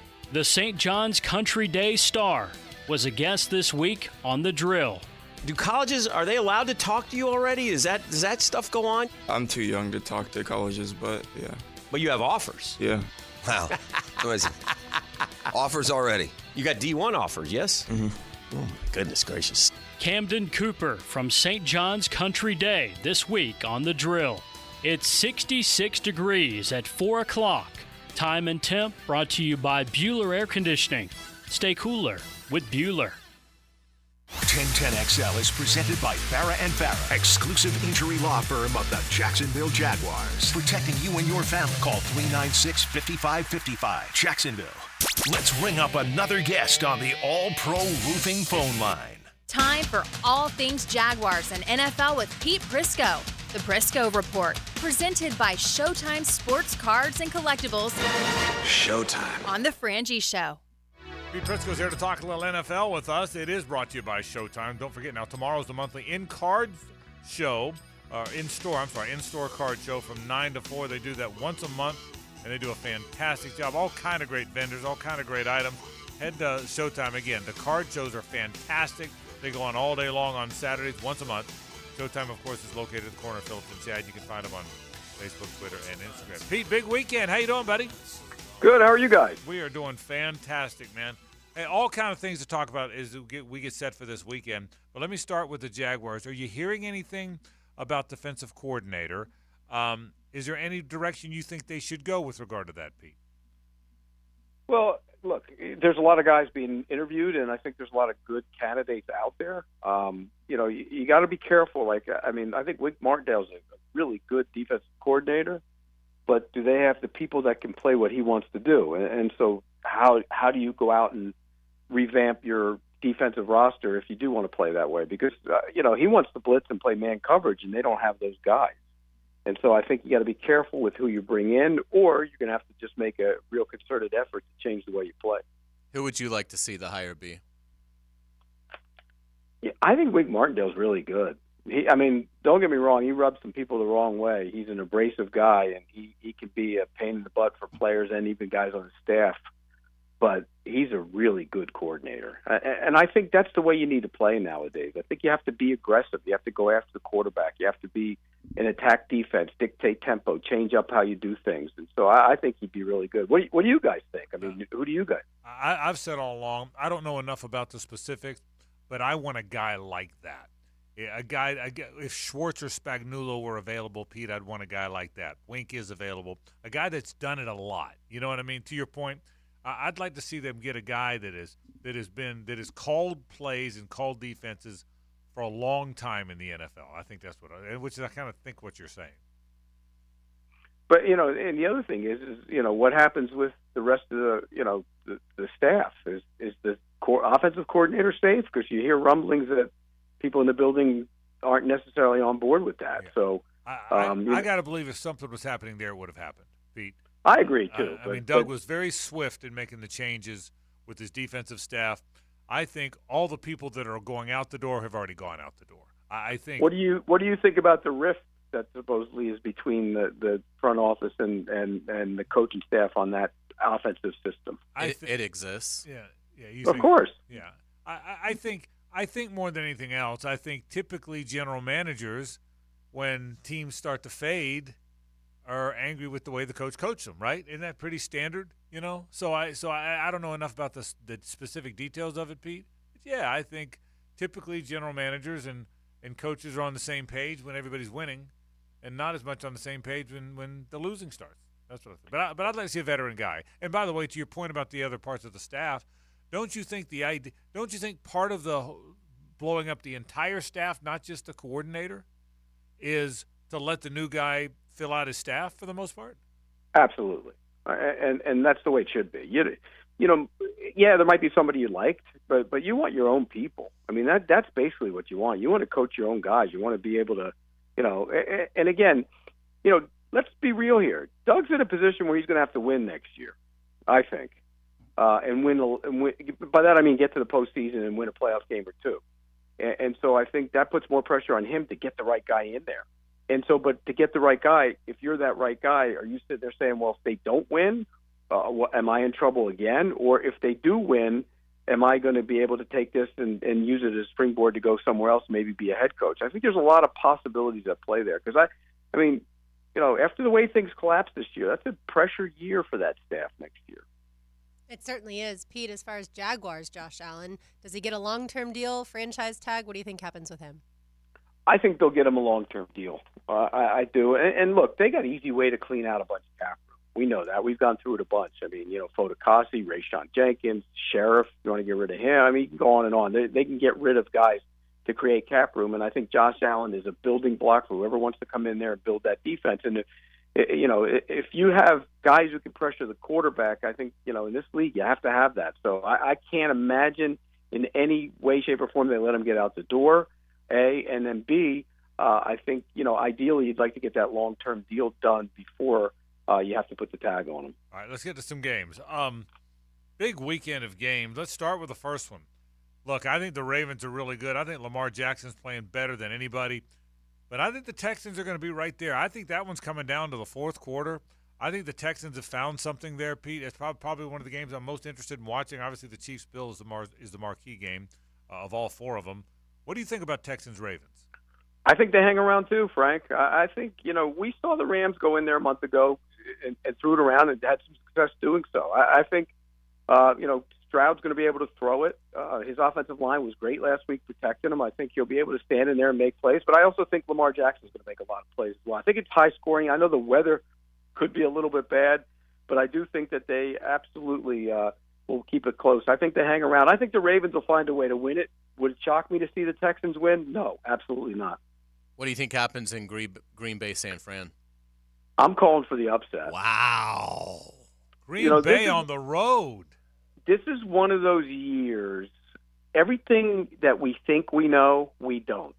And we've seen it time and again throughout the season. Team rises, team falls. I mean, think about it. The Eagles, the Cowboys, and the Dolphins were all riding high about early December, but none of them are playing anymore. You had the Bucks and the Packers and teams like that trying to in Buffalo barely making it in, and they're all still playing. And I think that's what we're going to see this week. I think the Packers are going to go in there, play like a bunch of loose kids. Frank, I'm going to reference 1996 where a team went on the road as a bunch of loose kids, had no business thinking they should beat that team. Because remember, that team went on and won 2 Super Bowls in a row after that, and they beat the Broncos by playing fearless and loose after they settled in the first quarter. And I think that's what you're going to get from the Packers. All the pressure's on the 49ers. That is true. All the pressure is on them, especially since, they got super far last year and then Purdy got hurt. All right, so Pete, if you were in a survivor pool for this weekend, which team are you most confident that's going to win? Ooh, if I was in a survivor pool, I think Buffalo's going to win, by the way. I think Tampa Bay's going to win. So I'd probably say Baltimore. I do think they'll win the game, but it's going to be interesting. But it's going to be I think all these games have the chance to go, A lot of points, and B, last guy who has the ball goes and wins it. I really believe that. I don't think we're going to see, last weekend's games, we saw a lot of blowouts. They weren't very good games other than the Lions and the Rams. I think this week we're going to see, I just hope the weather cooperates, because if the weather cooperates, we're going to see guys going up and down the field scoring points, because I think all these offensive teams are really good. I really do sense that the Chiefs are that team. They haven't really looked like the Chiefs all year long. Nobody thought they'd be the 3 seed. But boy, oh boy, Pete, they're hard to play when they know how to win. There's something about teams that know how to win. I mean, the Jaguars outplayed the Patriots in 17 or in early 18, but in the 17 season for 50 minutes of that game. But the Patriots knew how to win that game. You know what I mean? Aren't the Chiefs that team that somehow, some way, they always kind of know how to win? Yeah, and Buffalo has had problems, putting them away. 13 seconds. We can go back to that game. But this year they did, though, Frank. That's the one thing. And granted, it took a goofy play with Kadarius Toney lining up, offsides and all that. But they pretty much handled the Chiefs in that game. My real concern with Buffalo is all those injuries on defense. They have so many of them. And can you hold on and can Josh Allen do enough to carry that team? Can the offense do enough to carry that team? But I'm with you. I understand what you're saying, because the Chiefs haven't looked like the Chiefs all year, but it's playoff time, and Patrick Mahomes usually gets it going. But this is the first time he's playing on the road, though. That's a different animal for anybody who's playing the postseason on the road. Will Belichick be a Falcon? I say yes. I thought that last week. I think more so now than ever. My only worry about that is what's he doing for a quarterback? I mean, they have to have a plan there because this guy's not coaching for 5 years. So if you draft a guy, how long does it take you to develop him? And can they make a bold move if they're picking where they're at? Can they go up and maybe go get one of those quarterbacks? Do they sniff around Justin Fields? Because what they have on their roster right now, he's not. I don't care how good a coach you are, you're not winning consistently with that. So they have to figure out the quarterback position, or maybe they could try and get a veteran. Maybe Kirk Cousins becomes available. They want to. Maybe he's a guy that doesn't go back to Minnesota and he gets out there. So I think there's some possibilities, but I think the quarterback position has to be solved, or else it doesn't make sense for Belichick to be there. Who do the Titans hire? That's a tough one. I think we're going to see some of these. Like Ben Johnson is going to get one of the jobs. I think Raheem Morris deserves a second chance. I've been a big Raheem guy for a long time, and I thought he was too young the first time around. He'd be the first one. He's actually said that. He wasn't ready for it. I think the next time around he would be ready for it, but I think they're going to try and go offensive. They got to get somebody that can help develop that quarterback, and I think you got to look at an offensive guy there. Pete, final thing. Who's based on the 8 that are playing now, and you have the right to change it next week if it doesn't go the way we think. Who's in the Super Bowl right now? Right now, who's in the game? Buffalo and Green Bay. How about that? Green Bay. Wow. How about that? You well, like think about what it. you If Green Bay beats San Francisco this week and Tampa beats Detroit, you know where that championship game is? It's in Lambeau at about 12. No, it'll be in Tampa. That's right. Yeah, that's right. the Green Bay's the 7. My bad. Are you wearing a cheese head as you talk to us today, Pete? What's that? Are you wearing a cheese head thing as you have this conversation with us? It reminds me of when, the Giants went on their little run that one year. That's the way the NFL is, the hot team. And when you're sitting there and you're waiting, rest versus rust. And I think that team, the Packers haven't had their contingent of offensive players all year. Well, they do now. And those guys are all making plays, and Aaron Jones being back there changes the way they play. So I'm serious. I think the Packers can really go on a run. And by the way, they have 2 rookie tight ends that actually can catch the football. Wink, wink. Yeah. Here's what's going to happen. Pete wants it to be the Bucs and the Packers. He's going to go. Can I tell you? He's going to go up there to Tampa and cover it. Casey's going to go with him. They're going to go to one of those little restaurants he used to go to in Channelside when he lived over there. That's the plan, isn't it, Pete? I got this all figured out. That's the plan. I don't even think I go on the road in the playoffs. I'm in the studio yelling at Brady Quinn every Sunday. But no, I mean, I think the Packers.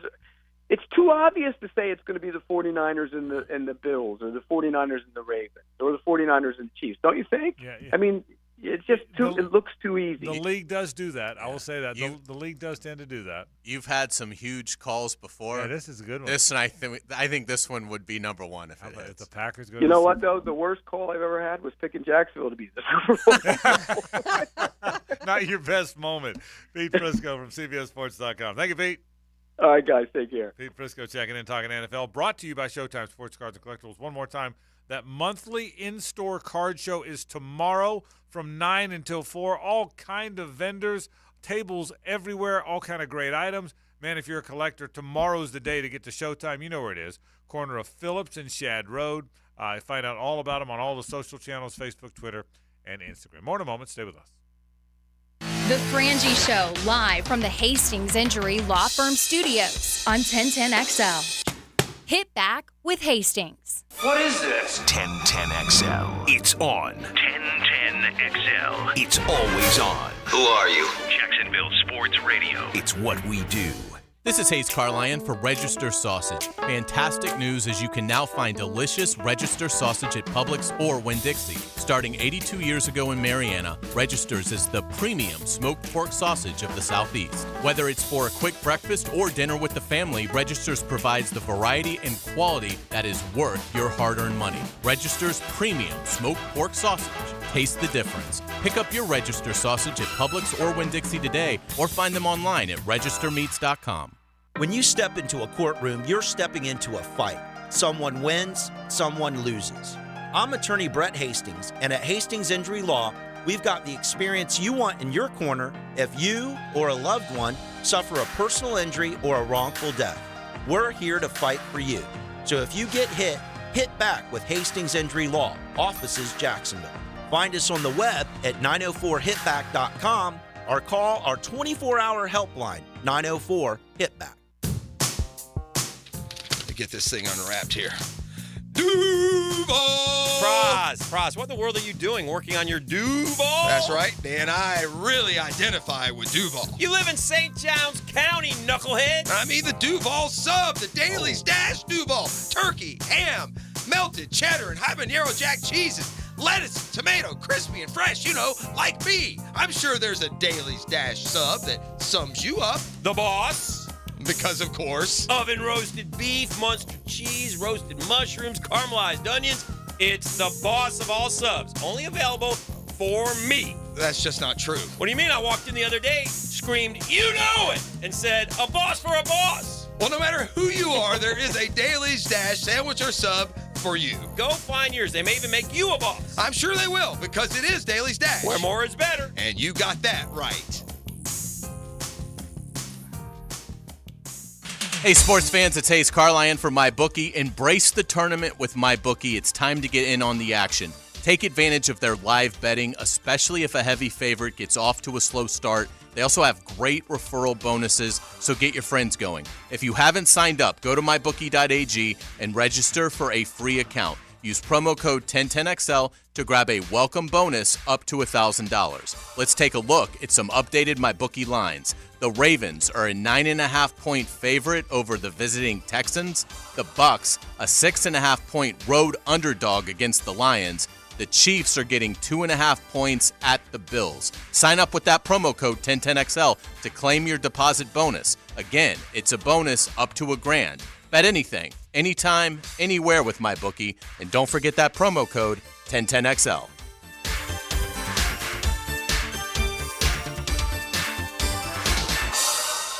When all you have is a hammer, everything is a nail. I'm Dr. George Bari, and like me, I know you have been bombarded with PRP and stem cell treatments from companies that promise the world and charge prices to match.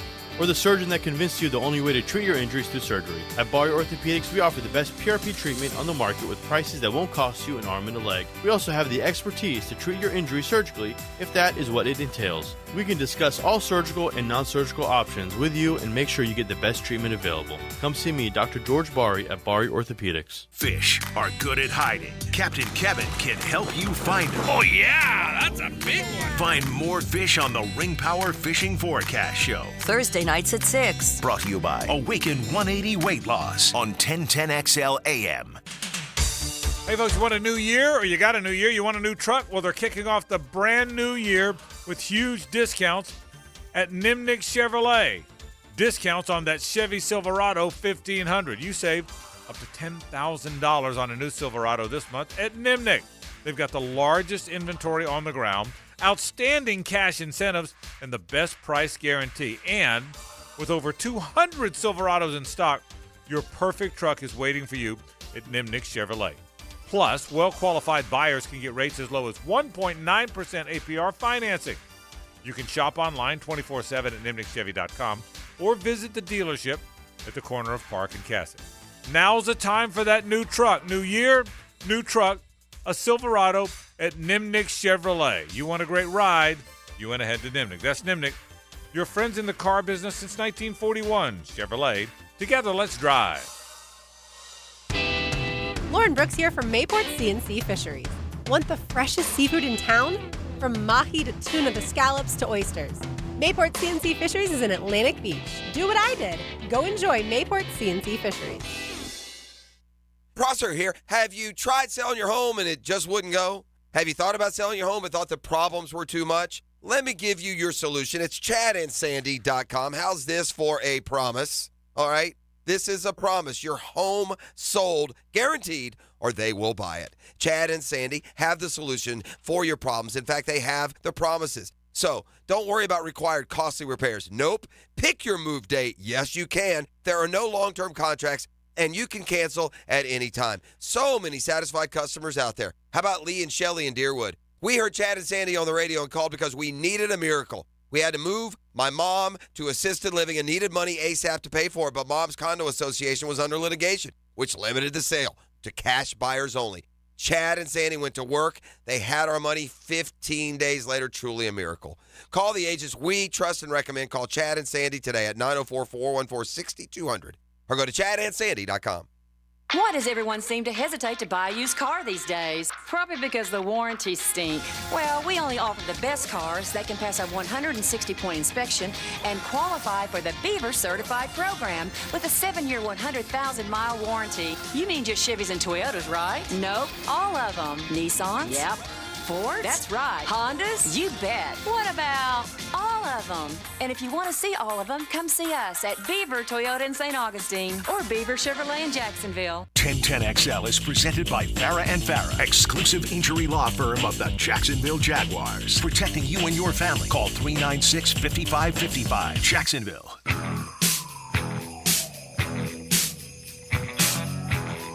It's a Big Chief Tire Friday on The Frangie Show. For all of your tires and automotive service needs, it's Big Chief Tire.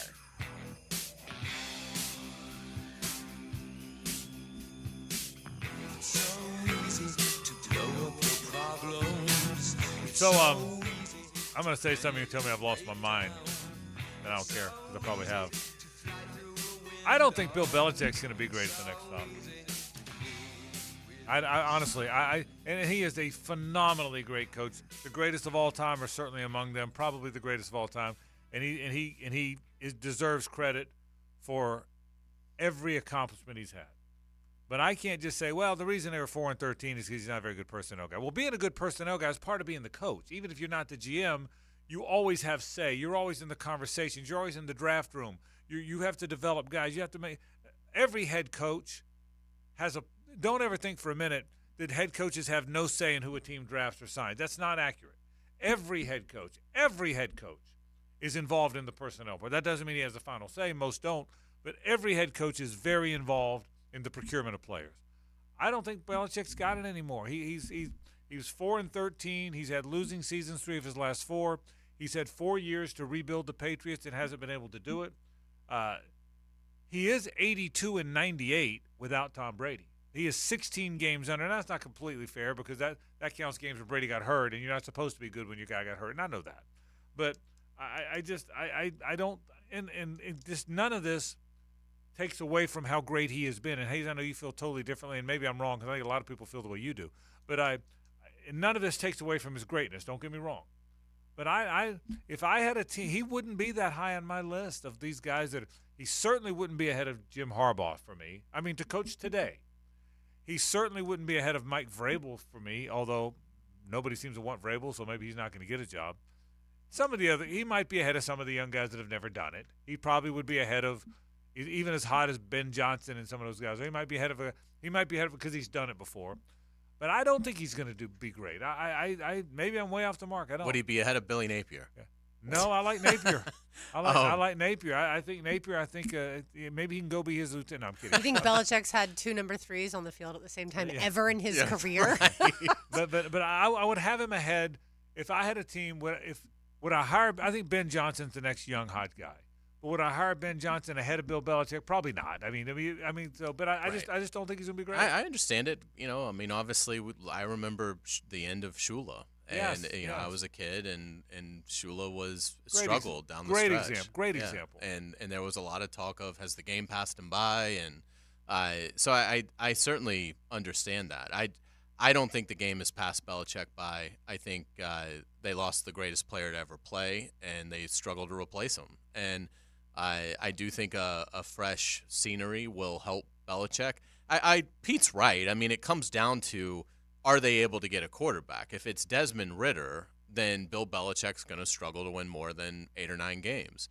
But I think he goes to Atlanta knowing that it's going to be Justin Fields in a trade, or it's going to be signing Kirk Cousins. I honestly think if you told Belichick right now, worst case scenario is you've got Baker Mayfield or Gardner Minshew, I think he would look at it and say, okay, I can win 10 or 11 games. I can win that division with a player like Minshew and Mayfield. I mean, and again, I think those aren't – Atlanta going hard after Gardner Minshew and promising him the job would not be a tough sell. I mean, so it's – I think they have a path that's pretty easy to navigate to upgrading at quarterback.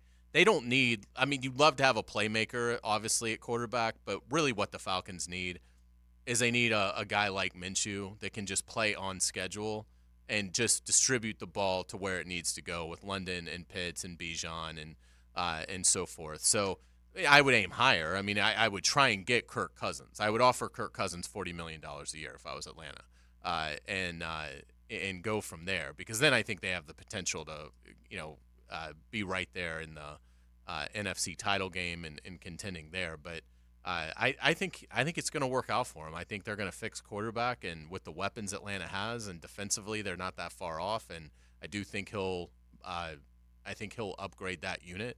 And so I like Belichick. I think he's going to get Shula's record, and I think he's going to have a nice second act. I don't know that it'll be Tom Brady win the Super Bowl second act, but I think he's going to do very well at his next stop, which does appear like it's going to be Atlanta. What do you think, Lauren? What do you think? I think it all depends on the quarterback. But what if? Well, but I mean, yeah, what if they get Jaden Daniels? Well, let me stop you. I hear you, but he's responsible. He is. I think he's learned a lot in the last 4 years, and he probably realizes that his strength is on defense, not necessarily connecting to players. So he's going to focus more on the defense, have a really good offensive coordinator, because he also learned that having defensive coordinators as offensive coordinators doesn't go all that well. I think also having a guy like Bill O'Brien doesn't go well for you in the NFL. So I think he's going to have an offensive coordinator who's young, enthusiastic, relates to players. And if he can get a really good quarterback at not third, but if they were able to move up and get Jaden Daniels, who right now is going third to the Patriots, then I think, the Falcons can be successful. And he doesn't have to do this for that long. The Falcons aren't hiring him to be the head coach for the next 10 years. I think they're hiring him to be the next coach or the head coach for the next 2 to 3 years, and then they'll figure it out from there. And they hope, like heck, they can get to an NFC Championship game with him at the helm in that time frame. Yeah, and look, it sounds like I'm talking about this guy like he's some schlub that's never done this. He's a phenomenally great coach, and you don't just forget stuff. I get that. You don't just forget how to be a good coach. But I think there is a fine line. And by the way, where you're going, Jaden Daniels, if Jaden Daniels is going to be great, and if he's great early, well, yeah, then whoever the coach is going to be good. And listen, let me be clear about this. I'm sure DeMeco Ryans is a very good coach. I think he's smart. I think he's tough. I think players respect him. I think he's going to be great. He might be the next Tomlin. But let's be honest. They're in the playoffs because they drafted C.J. Stroud, right? I mean, if for whatever reason the Panthers had a brain, a sliver of a brain, a morsel of a brain, the cerebellum, not even the cerebrum in the medulla, just the cerebellum, okay?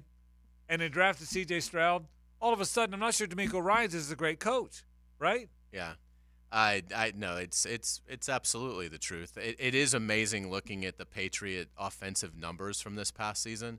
So Zeke Elliott, who was completely washed, basically, was their leading receiver. He had 51 catches for a grand total of 313 yards. I mean, that's just vomitous. In terms of receiving yardage, their top guy was Douglas, the kid from here, and he had 561 yards. Now, he was hurt for a chunk of the season, but still, and you look at what they did at the quarterback position, the New England Patriots at quarterback this year, 16 touchdowns, 21 picks, and they were sacked 48 times. So, again, if he can, if even if it's just Gardner Minshew, even if you say, you know what, we're not going to get Cousins, let's just set our sights on Gardner Minshew. If you take Gardner Minshew's stats from this year in Indy and apply them to Atlanta with Belichick and what he can do with the defense, I think they'd win that division. I think they'd win 11 or 12 games. And don't you think those are the conversations, the reason that they're having the second interview is going over stuff like that? Like, we want you to be the head coach, but you can't be obviously in control of personnel. And let's talk about the quarterback, who you would want, and who your offensive coordinator would be. But don't you think Bill Belichick is going to be strongly involved in personnel decisions? Yes. He's Bill Belichick. There's no chance he's going to say, okay, you just let me know who I have. It doesn't work like that. The only thing I could think of is the only way that won't happen for Bill is if, let's say, Atlanta's really the only team that has shown any interest. Mm-hmm. Well, at that point, it might be he wants the wins record. So I don't think he's going to do anything to sabotage himself by saying, no, I demand personnel control, and then running the risk of losing the job. Now, if there's 2 or 3 other teams that haven't really been public yet in their pursuit of Belichick, then maybe he feels like he has some leverage and he can play that game of, no, I want to make every call or I'm not coming. But in this case, because the problem is if Belichick doesn't get a job this cycle, he's not getting a job. I don't think there's anybody, with him being gone for a year, I don't think he gets a job next cycle. So it's imperative for Belichick, if he's going to catch Shula, to get one of the jobs that's open in this cycle. And if Atlanta is the only one, he might be willing to, have a general manager that has final say just so he can go after the wins record. And hopefully he's learned he's not that good at that part of it, right? Like, you can say he had Tom Brady all you want, but they landed him in the 6th round, and the quarterback before him had to get hurt before Tom Brady went in. Like, that takes a sheer amount of luck. No question about it. We'll take a break. We got some other things to talk about. We'll talk a little hoops coming up in just a bit. College basketball. Have the Seminoles found themselves? Are the Gators on, oh boy, they better win this one, watch? UNF and JU both coming off wins. Let's talk some college hoop after this. The Frangie Show, live from the Hastings Injury Law Firm Studios on 1010XL. Hit back with Hastings. This cannot be a team of common men, because common men go nowhere. You have to be uncommon. 1010XL. Randy Marion Cadillac on Southside Boulevard has the prices you've been waiting for on a new Cadillac. We've got the all-electric 2024 Cadillac Lyriq SUV. And we're taking $7,500 off at signing. And this is not a tax credit. Everyone qualifies at signing on the 2024 Cadillac Lyriq SUV. We've got 13 in stock with 12 on the way. Randy Marion is the place to go to find your dream Cadillac today. Randy Marion Cadillac, Southside Boulevard, Jacksonville, plus tax tag title $899 and fee and resistol. Tell them Jennifer sent ya. Frank Frangie here. These days, it's hard to know which companies to trust. When it comes to banking, I trust South State Bank. South State truly values its customers, and they work hard to create meaningful, lasting relationships. I love going into my local branch. I see the same smiling faces I've seen for years. South State is the largest bank headquartered in Florida, so they're able to offer all the banking services you need. You can trust South State Bank. Banking forward. Member FDIC, equal housing lender. Southeast Orthopedic Specialist is now offering ortho walk-in appointments. If you have an immediate need for orthopedic care, contact Southeast Orthopedic Specialist immediately. Avoid ERs and urgent care waiting rooms. For more information, go to se-ortho.com. Relieve pain and get back to life. SOS. Southeast Orthopedic Specialists. All year long you'll be singing our song. Stay cooler with Bueller. At the head of our class we make it happen fast. Stay cooler with Bueller. For heating and air we always play fair. We make the difference cause we really care. Bueller Air. Stay cooler with Bueller. Prosser here for Lifetime Enclosures and Lifetime Flooring. It's getting chilly outside, but you can enjoy the outside inside with a new glass lanai from Lifetime Enclosures, or look ahead and get that backyard ready for spring with a new screened-in enclosure. Maximize the space you have and make it great with Lifetime Enclosures and Lifetime Flooring. They truly are the best in the business. Give them a call today. Lifetime Enclosures and Lifetime Flooring. Showroom just off Phillips Highway. Tell them Prosser sent you. Proud partner of the Jacksonville Jaguars. He's off the cuff and on the clock. Translation, please. Tony Baselli joins Dan and Jeff Monday mornings on The Drill. Brought to you by Epstein & Robbins DUI Defense Firm and Mr. Rooter Plumbing of Jacksonville on 1010XL. Ready to spice up your Wednesday? Head to Players Grill for Wing Wednesday. Enjoy mouth-watering wings for just 75 cents each. Plus, make it a happy hour all day long. Cheers to unbeatable deals and good times. Players Grill, where the neighborhood meets. Prosser here. Have you tried selling your home and it just wouldn't go? Have you thought about selling your home and thought the problems were too much? Let me give you your solution. It's chadandsandy.com. How's this for a promise? All right?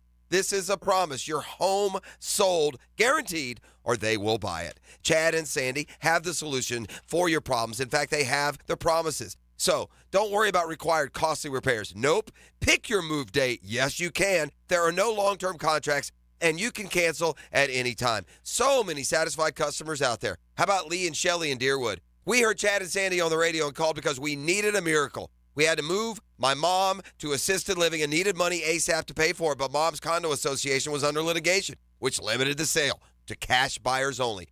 Chad and Sandy went to work. They had our money 15 days later. Truly a miracle. Call the agents we trust and recommend. Call Chad and Sandy today at 904-414-6200 or go to chadandsandy.com. This is Keith Catlin for Catlin Truck Accessories, and we are so blessed to be in business for over 100 years. Over 100 years of the best product and customer service means you can count on Catlin. From Roll-and Lock bed covers to Lear toppers to cam locker toolboxes, Catlin Truck Accessories has you covered when it comes to your truck or van.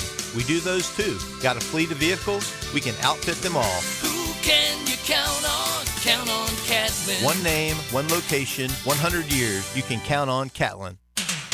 If you need an insurance agent, I'll recommend the best guy in town, State Farm agent Craig Dewhurst. Call him at 940-9740. Really good guy, really good agent.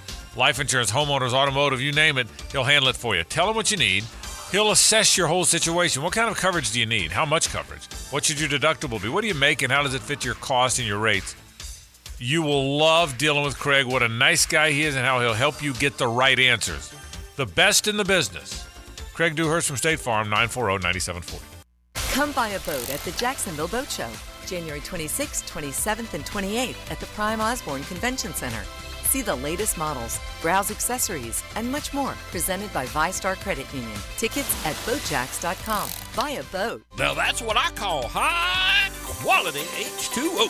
If you want high quality H2O in your home, call your local water boy, Keith, at Kenai Water Jacksonville. That's Kenai Water Jacksonville. Hey, sports fans, it's Hays Carlyon from MyBookie. Gear up because the NFL playoffs are here, and with the Super Bowl just around the corner, there's never been a better time to get in on the action with MyBookie.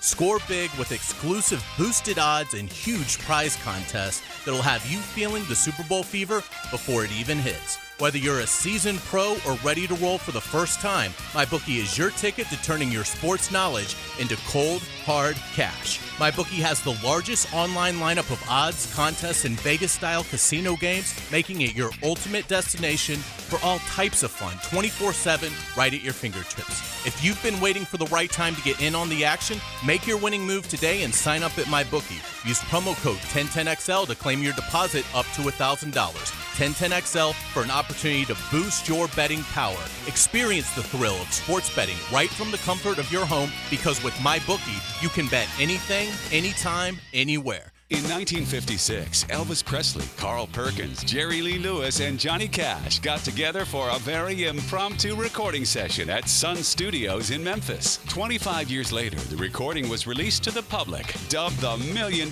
Quartet. The story went on to be a Broadway hit, which you can now see at the Alhambra Theater. Relive the day of the $1 Million Quartet, now on stage through February 17th. Go to alhambrajacks.com or call 641-1212. This is Dr. Kevin Kaplan, head team physician for your Jacksonville Jaguars. Here's the latest update on the Jags, brought to you by Baptist Health and JOI. According to Albert Breer of SI.com, there was, quote, buzz the last few weeks of the Jaguars season that the Jaguars front office, led by general manager Trent Baalke, was looking hard at where the offense is under Press Taylor. Mike Dempsey, this morning on Jaguars Today, gave his reaction to the report. This feels like Trent Baalke is putting this out there. I've not heard that the front office with the Jags was taking a hard look at Press Taylor. What does that mean? Do you have the authority to change Doug Peterson's staff? I don't think he does, because Sean Kahn set it up that both Peterson and Baalke report directly to the owner. I'm Andrew Gibson with your Jacksonville Orthopedic Institute Jaguars update. 1010XL is presented by Farah & Farah, exclusive injury law firm of the Jacksonville Jaguars. Protecting you and your family. Call 396-5555. Jacksonville.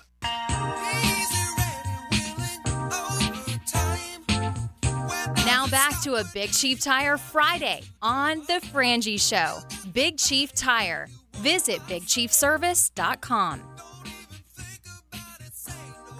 Am I missing something with the song? No, it's our weekly legal update on Hall & Oates, I'm assuming. Yeah. Okay. What is the update? I have no update. But now I'll have to look. Yeah, I mean, that's it. I've been reminded Yeah, of yeah. the fact they hate each other. This thing needs to get fixed. Yeah, didn't I have you in charge of that? I recommended, I love Hall & Oates. For them to figure it out. I don't think I would have remembered this was Hall & Oates. That's why. Oh. Yeah. I only know a couple of Hall & Oates songs. This is not my style of music. Let's put it that way. It's so great You don't like Hall & Oates? They're okay. It's so great that the Associated Press has a story, and the headline is, "What to Know About the Hall & Oates Legal Fight." That's awesome. Frank Frangie, Hays Carlyon, RJ Saunders. I am Lauren Brooks. We're about to talk some college basketball. Thanks again to our friends from Big Chief Tire for making it always a Big Chief Tire Friday here on the Frangie Show. You don't even love Sarah Smile? Not really. It seems like it's Rich Girl? still Rich Girl's the only one I like. ongoing, just so we're all up to speed. I'm not surprised. I love Sarah Smile. They really, really dislike each other. Put it that way. Once you start litigation, I feel like the two sides never then. Once you sue each other. Yeah, once you sue each other. The friendship is probably shot. It's kind of over. Hey, you're a good buddy. I love being your friend, but I'm going to sue your ass. Right. Once Can you that let me know where you're going to be in the next few days? Because we're going to have to serve you papers. Enough Colin would. I can see how the relationship would disintegrate at that point. Yeah, I don't know that I've ever read a story like once they started litigation, the two sides got back together. Yeah. Well, All right. WrestleMania's right around the corner. Maybe Hall & Oates can settle it inside a steel cage. Oates would wear him out. I totally even though Oates is 5'2", doesn't matter. He would wear him out. Talking- Short fight. Talking Florida basketball, men's basketball, Florida State beat Miami 84-75 Wednesday night. Next up for FSU, they play host to Clemson tomorrow, tipping off at 4 o'clock. Have they found their stride, Frank? I think they have, Lauren. They play home. They're home against Clemson. They're at Syracuse on Tuesday, who's not very good. Then they play North Carolina, who beat them earlier. But North Carolina only beat them by 8, Hays, even when they weren't playing well. The game's in Tallahassee. Then Louisville's not very good. Boston, I am shocked. Give Leonard Hamilton credit. They play hard for him. They didn't look like they were very good, but it's a new mix of guys. They've won 5 in a row. I think they're going to win tomorrow. I think they're going to beat Syracuse. I think you're going to look up and they're going to be 13-6 and 7-1 in the league. I'm not sure they beat North Carolina, but they got them at home on a Saturday. Well, they'll have a good crowd. This is pretty good stuff from the Noles, man. It really is. It is, and they're taking advantage of the fact that the ACC is down, and it just is. The ACC has 2 teams in the top 35 when you look at the net rankings. I mean, that's insanely low for a conference that's got the prestige of the ACC. So they've got 2 in the top 35. The SEC has 5. So it's just it's not as difficult. I mean, once you get beyond North Carolina and Duke, there really isn't that much depth to it. Clemson actually has the 3rd highest net ranking in the conference, and they're at 40. So, I mean, FSU could absolutely keep this thing going because the ACC just isn't particularly strong. Now, what it's going to end up meaning for the NCAA tournament is still a long road to go. Florida State's like 87th, which is 12th right now in the ACC in that metric. And so in looking at it, but again, you keep winning. I mean, that number is going to continue to rise. So it will be really interesting to see if they can become the kind of the team that was left for dead and then rallied and has this incredible comeback. FSU is kind of the opposite of UNF when we talk about them loving to shoot the 3. FSU wants to score points in the paint, and that is their identity, and they have a bunch of guys they can spread the ball around. They're not going to have the one guy with the 20-plus points. They're each going to have double-digit points. And Baba Miller, I think, is the interesting one to watch. The other night he had 9 points, 8 rebounds. He's the name that we had heard that was going to be this great basketball player, and it's taken a while since he was suspended for a long time last year. I think he's a key to this mix. Yeah, I do too. He's a great player. He's going to be in the NBA, and it did take him a while to find himself. So the Noles playing really well after getting off to a tough and they did not look like they lost to South Florida. Mm-hmm. When they lost 4 games in a row early in the season, they lost to Georgia by 2. They lost to North Carolina on the road. They lost to South Florida, and they lost to SMU. And at that point, and oh, by the way, Florida had blown them out.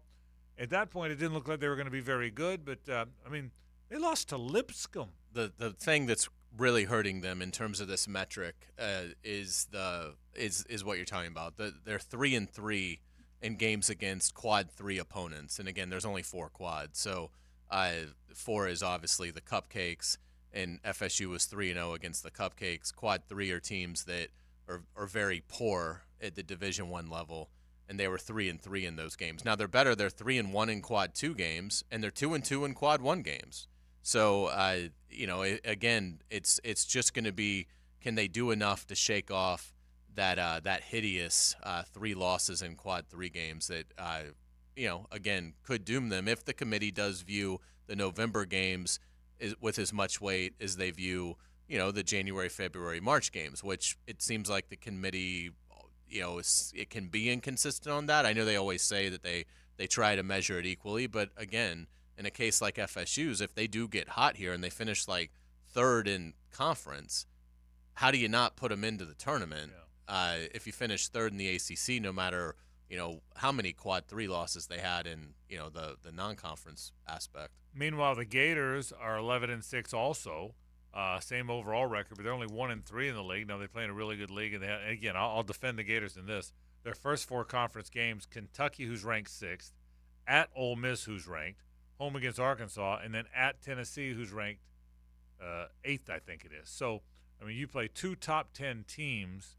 Both those teams were 6th when the Gators played them, by the way. So it's a tough schedule, but they've got to go to Missouri.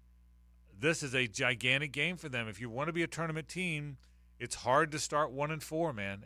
I mean, for that reason, Hays, this is a critically important game for the Gators basketball team as they go to Columbia, Missouri for a game tomorrow night. I think they basically have to have it because you look, there's 14 SEC games left, and they're 1-3. So I think they need to get to 10-8 to feel really good about the NCAA tournament. I agree with that. Well, that means they're going to have to go 9-5 in their final 14. So if you lose to Missouri, who is 116 in the net, well, now you need to go 9-4 in your remaining 13, and you've still got games at Kentucky. Well, that's a loss. You've got a home game against Auburn, which maybe you win, but certainly is a tough game, and you still have to play Alabama twice, who right now is 5th in the net. Yeah. So in looking at it, the big game. You kind of know in those 4 games you're probably at best going 1-3. So you're running out of real estate here. I mean, you've kind of used up a lot of your mulligans. So I think it's pretty much a must-win for Florida. I agree, Lauren. I think it's a game that they have to win. I mean, really, and here's the other problem: Georgia's better. Texas A&M, who you play on the road, is better. LSU just beat Ole Miss, and we're not even talking about those teams. Those are we're talking about the more high-profile teams. But there's no easy outs in this league these days. No, and this is Missouri's lineup: senior, graduate, junior, senior, senior. So you're going up against guys that certainly understand what's going to be asked of them. Florida's 0-3 in true road games this season, so that certainly does not bode well for this. But I do think Todd Golden tends to push the right buttons when his team is pressed up against the wall, and I think he knows how incredibly important not just this game but the next 3 in total are. Look, I keep saying it. There's certain people that have to step up, and to me, Riley Kugel is one of those people. He cannot turn the ball over as often as he has. That's the thing. Because otherwise, the other people on the team, I think, entire Samuel has to play well too. The other ones are going to play well. The Kugel goes too fast and turns the ball over too much. He plays out of control. When not, he's a wonderful player. By the way, Hayes, back to your point about Missouri. I guess I didn't realize. You realize they've lost 7 of 8? Yeah. Their only win in that stretch was Central Arkansas. So they've now look, they played Alabama tough. They lost to South Carolina in overtime. They only lost to Kentucky by 13. So they've been in. I mean, they played number 2 Kansas and played them a 9-point game, a single-digit loss. So, but still, Missouri's only 6-4 at home too, which is pathetic. Yeah, you got to. I mean, they're 8-9 and they're 0-4 overall. You got to win that one, man. Yeah. Some style points would be nice too, like the way they beat Arkansas, even though that was at home. But you got to win this one. I mean, because I will tell you, the next game's Mississippi State, and that looks like a winnable game. But they do not match up well with Mississippi State. Mississippi State's a big physical team. Mississippi State beat Tennessee, and they're 33rd in the net. Yeah. So the metric really likes Mississippi State more than the humans do. Yeah, so I mean, that's a hard, it's a home game, and they've been good at home, but that's starts at 8:30 on Wednesday. Show ends at 6. Little road trip. Head down to Gainesville. Doggone right. Head down to Gainesville. We can make it in time. Yes, we can. That might have to be the plan. But Mississippi State home game, the Gators play at home against Mississippi State, which is a really, really big game. No question about that. It'll be interesting to see what happens. All right, we'll take a break. When we come back, Tate Casey's going to join us. I want to talk some Gator football. It's our Woolsey Morecambe National College Football Report. I wonder what Tate's a positive guy, works on the Gator Network, but I wonder what the feeling in the inside is, because the feeling on the outside is not good, right? Absolutely. I'll be interested. So Tate Casey. They got some big news today, which helps. Yeah. But in terms of adding DeAndre Robinson, the talented 4-star defensive tackle, which they really who got released from his letter of intent to Texas. We'll take a break. Tate Casey joins us. The Woolsey Morecambe National College Football Report is next. The Frangie Show, live from the Hastings Injury Law Firm Studios on 1010XL. Hit back with Hastings. 1010XL is your home for Jacksonville University basketball. It's back-to-back games at historic Swisher Gym, JU and Kennesaw State, Saturday at 3 on 1010XL. New year, new truck. Frank Frangie here. Nimnik is kicking off the new year with huge discounts on the powerful Chevy Silverado 1500. Save up to $10,000 on a new Silverado this month at Nimnik. They've got the largest inventory on the ground, outstanding cash incentives, and the best price guarantee. With over 200 Silverados in stock, your perfect truck is waiting for you. Plus, well-qualified buyers can get rates as low as 1.9% APR financing. Visit NimnikChevy.com. Chevrolet, together let's drive. This is Richard Miller with your Showtime Sports Cards and Collectibles Update. Tomorrow is our monthly card show inside Showtime, landing on the third Saturday of the month and running from 9 a.m. to 4 p.m. Over 20 tables of sports cards and more from our reliable vendors. Hang out with the collecting community this Saturday at Showtime. Sports cards and collectibles. Update your collection. Malfunctions in your electrical panel can lead to hazards like fire or power outages, leaving your home at risk. So leave it to the pros and Mr. Sparky. 888-8-SPARKY. Your on-time electrician, Mr. Sparky of the First Coast. Make a difference in our community for 2024. Brian King here, Chairman of the Board of Governors of the Boys and Girls Clubs of Northeast Florida. Each Boys and Girls Club offers a safe environment to kids in need each and every day with homework assistance, career readiness, and a hot meal. Consider brightening the life of a child by sponsoring a pizza party at one of our area clubs. As you do your giving, help us brighten the life of a child. Go to bgcnf.org to learn more. Hey folks, Hicken here. Now that your kids and grandkids have gone home and the decorations are coming down, I bet you can see it's time to get those carpets and sofas clean. I'm telling you, give Zero Res a try if you haven't already. They clean the carpet, the sofa, the chairs, the area rugs, and even the tile and grout. Google them. More than 5,000 5-star customer reviews. And right now, 20% off carpet cleanings, 20% off upholstery. Zero Res. You spell it forward, you spell it backwards. Zero Res. It's the right way to clean. Zero Res. Instant Keys. You don't have to go to the dealer. Instant Keys comes to you. Instant Keys saves the day if you have lost or broken keys. They can program new keys and remotes for nearly every make and model of vehicle at a fraction of the dealership cost.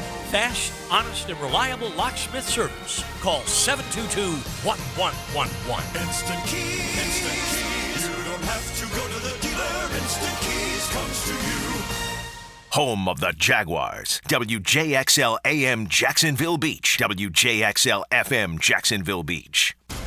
Hello, this is Father Nicholas Lowe, and this month I want to talk to you about welcoming the winds of change in your life. But so often, when we see the winds of change coming our way, our immediate response is to fight it. Friends, when you see things in your life changing, when the winds of change are coming your way, don't fight it, but embrace it. Recognize that God is stirring you up so that you too can soar like an eagle. For more inspiration, log on to stjohnthedivine.com.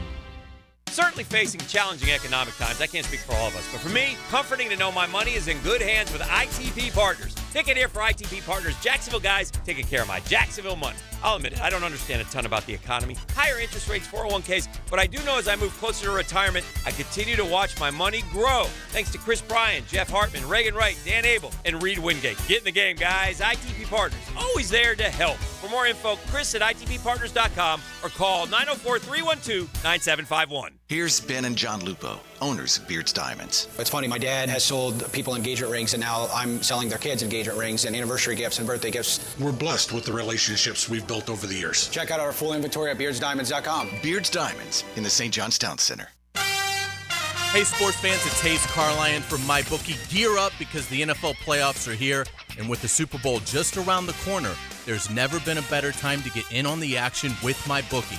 Score big with exclusive boosted odds and huge prize contests that'll have you feeling the Super Bowl fever before it even hits. Whether you're a seasoned pro or ready to roll for the first time, MyBookie is your ticket to turning your sports knowledge into cold, hard cash. MyBookie has the largest online lineup of odds, contests, and Vegas-style casino games, making it your ultimate destination for all types of fun, 24/7, right at your fingertips. If you've been waiting for the right time to get in on the action, make your winning move today and sign up at MyBookie. Use promo code 1010XL to claim your deposit up to $1,000. 1010XL for an opportunity to boost your betting power. Experience the thrill of sports betting right from the comfort of your home, because with MyBookie, you can bet anything, anytime, anywhere. Lower mortgage rates are here, and smart homeowners are wiping out all their credit card debt with help from Loan Pronto. Hey, Prosser here. Right now, Loan Pronto has a cash-out refinance rate of just 5.49%. You heard me. That's a huge drop. So you can get refinanced now, get cash out of your home's equity to wipe out all those credit cards and other high-interest loans. You can save hundreds every month with lower payments. Or, if you still have a mortgage rate in the threes, you can use Loan Pronto's Equity Express line of credit. Just get the cash you need and leave your primary mortgage intact. Loan Pronto can get you $50, $75, $100, even $200,000 in just a matter of days. Bottom line, Loan Pronto's got several options to help you erase debt and take control of your finances. Call today, and you can even skip your next 2 mortgage payments. Call Loan Pronto now at 904-999-1508, 904-999-1508, or loanpronto.com, 999-1508. Equal housing lender, NMLS 1661781, 5.49%, has 6.39 APR, subject to lender approval. At Hidden Hills Golf Club, we truly love the game of golf.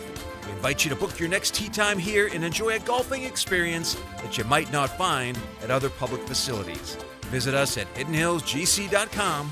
You'll be glad you did.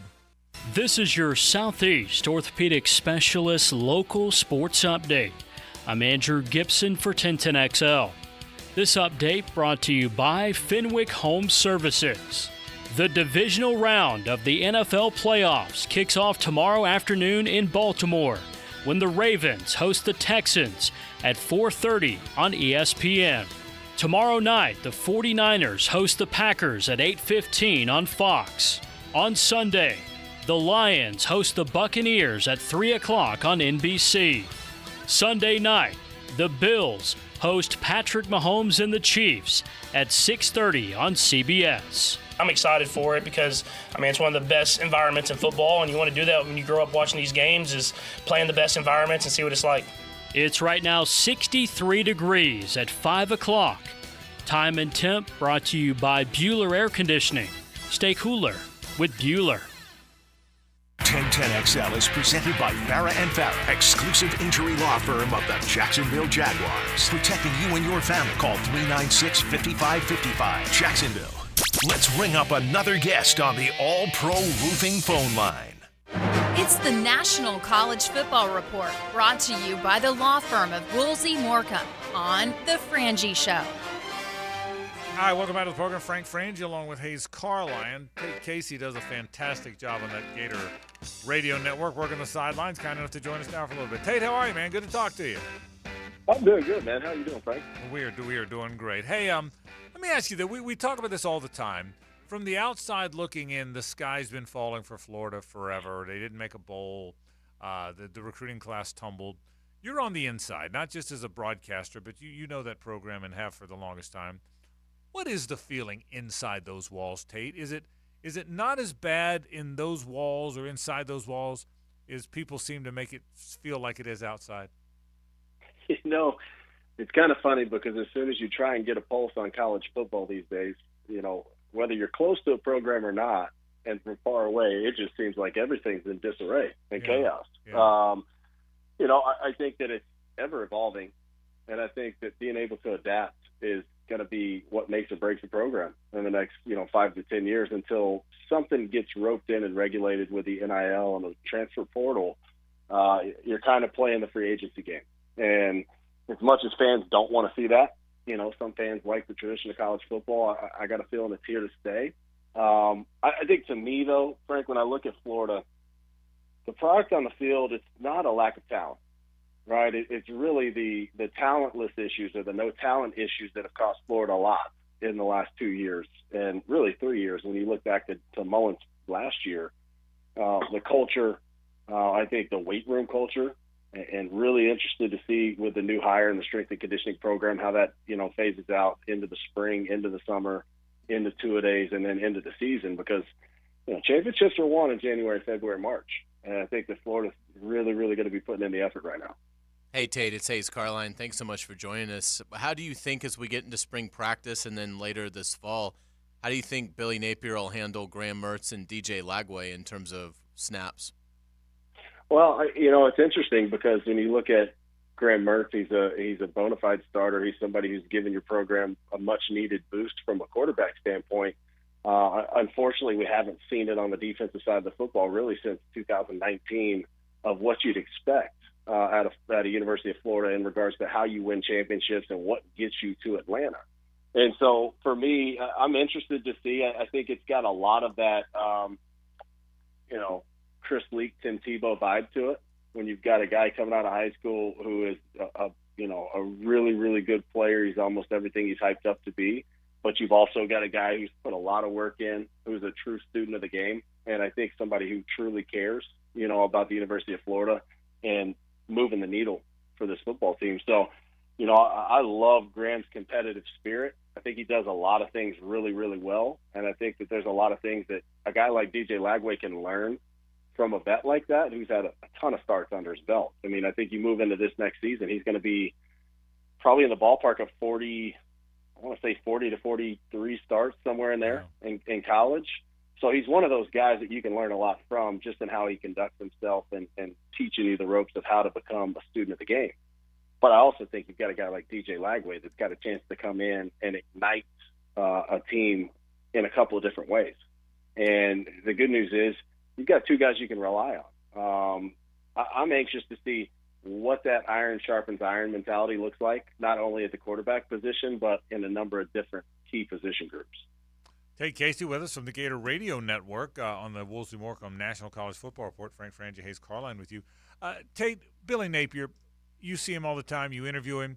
What are his strengths and weaknesses as you see it? What is he good at? Where's he got to get better? What's your overall thought after watching him for 2 years there? I think I see a lot of good stuff. I think there's a lot of things that are different from coaches that I've had. And mind you, I think it depends on the player too, right? My perspective only goes so far. Sure. I think for me, coming out of high school, I was fortunate enough to come out of a high school where, you watched film for an hour and a half every day before practice. And, you truly understood what it was to be a student of the game. And you had a coach that was fiery and would get after you and, say some not so nice things to get you motivated. But one thing I see, and I've got appreciation for coaches who do it this way because they do motivate without having to get after somebody. But I will say there's one thing that I'd love to see Billy Napier do a little bit more, and that's kind of get animated, right, towards his players and throughout the game. I think he does a good job of delegating tasks and delegating stuff where it needs to be. I think he also does a really good job of keeping an even kill because I think there's a lot there. But I mean, when you come off the heels of Urban Meyer and, Steve Spurrier, Ron Zook, and Muschamp, Dan Mullen, you're talking about a lot of emotion throughout the course of a ball game. And I think that there's a lot of people out there that love what Billy Napier's trying to do. But I think they're probably thinking the same thing I am. Like, give me something, give me some emotion, give me some of that stuff we thrive off of as fans. Yeah, absolutely. Tate, you talked about the defense and it needing to improve. Who are some players that you think can take a big step next year for the Gators?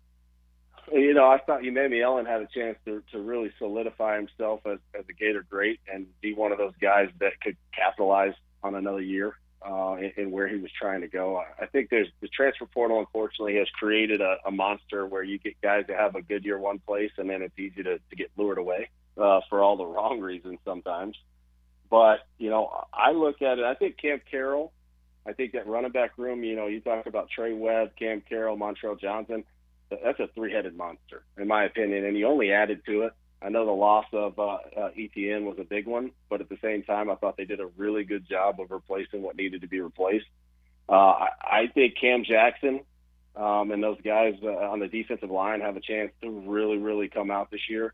And then when you look at the linebacker room, not only the recruits that you pulled in, but the guys that you got coming back, I mean, that and mixed with some of the pickups they've got on the back end. With Bryce Thorne and some of the freshmen that you've had playing last year, and you get Shamar James back, you got a lot of talent.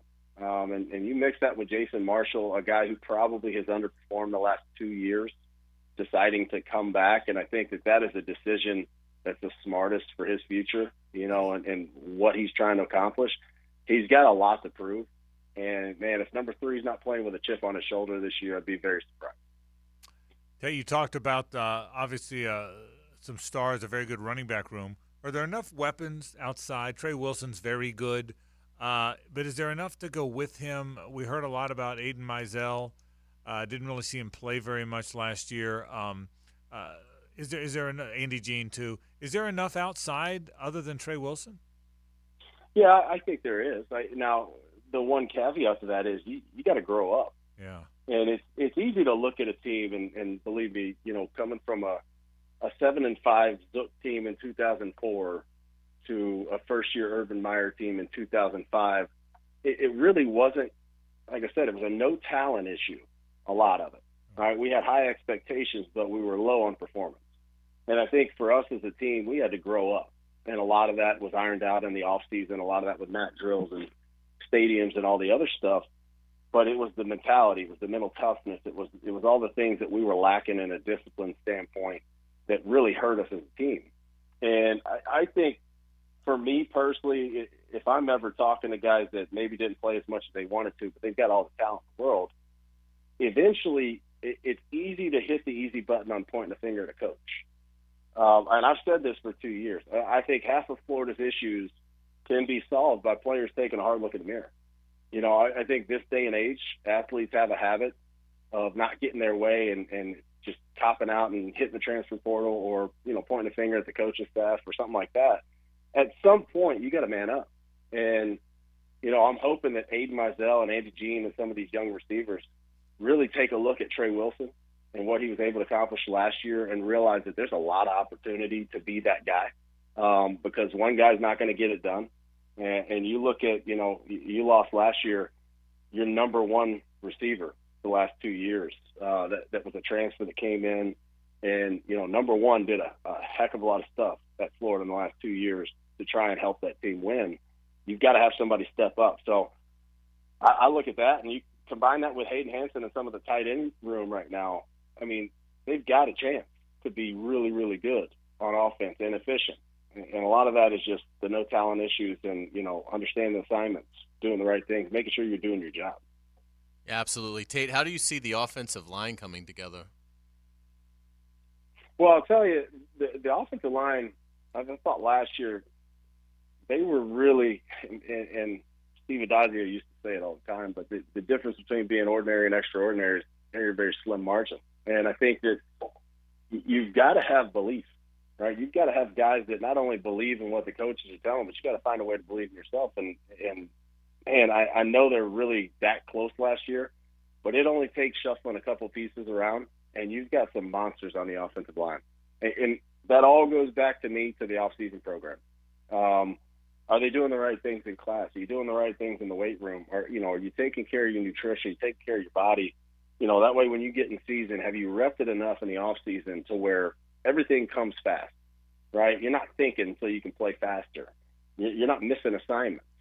I think you can look at a handful of plays in almost every loss last year.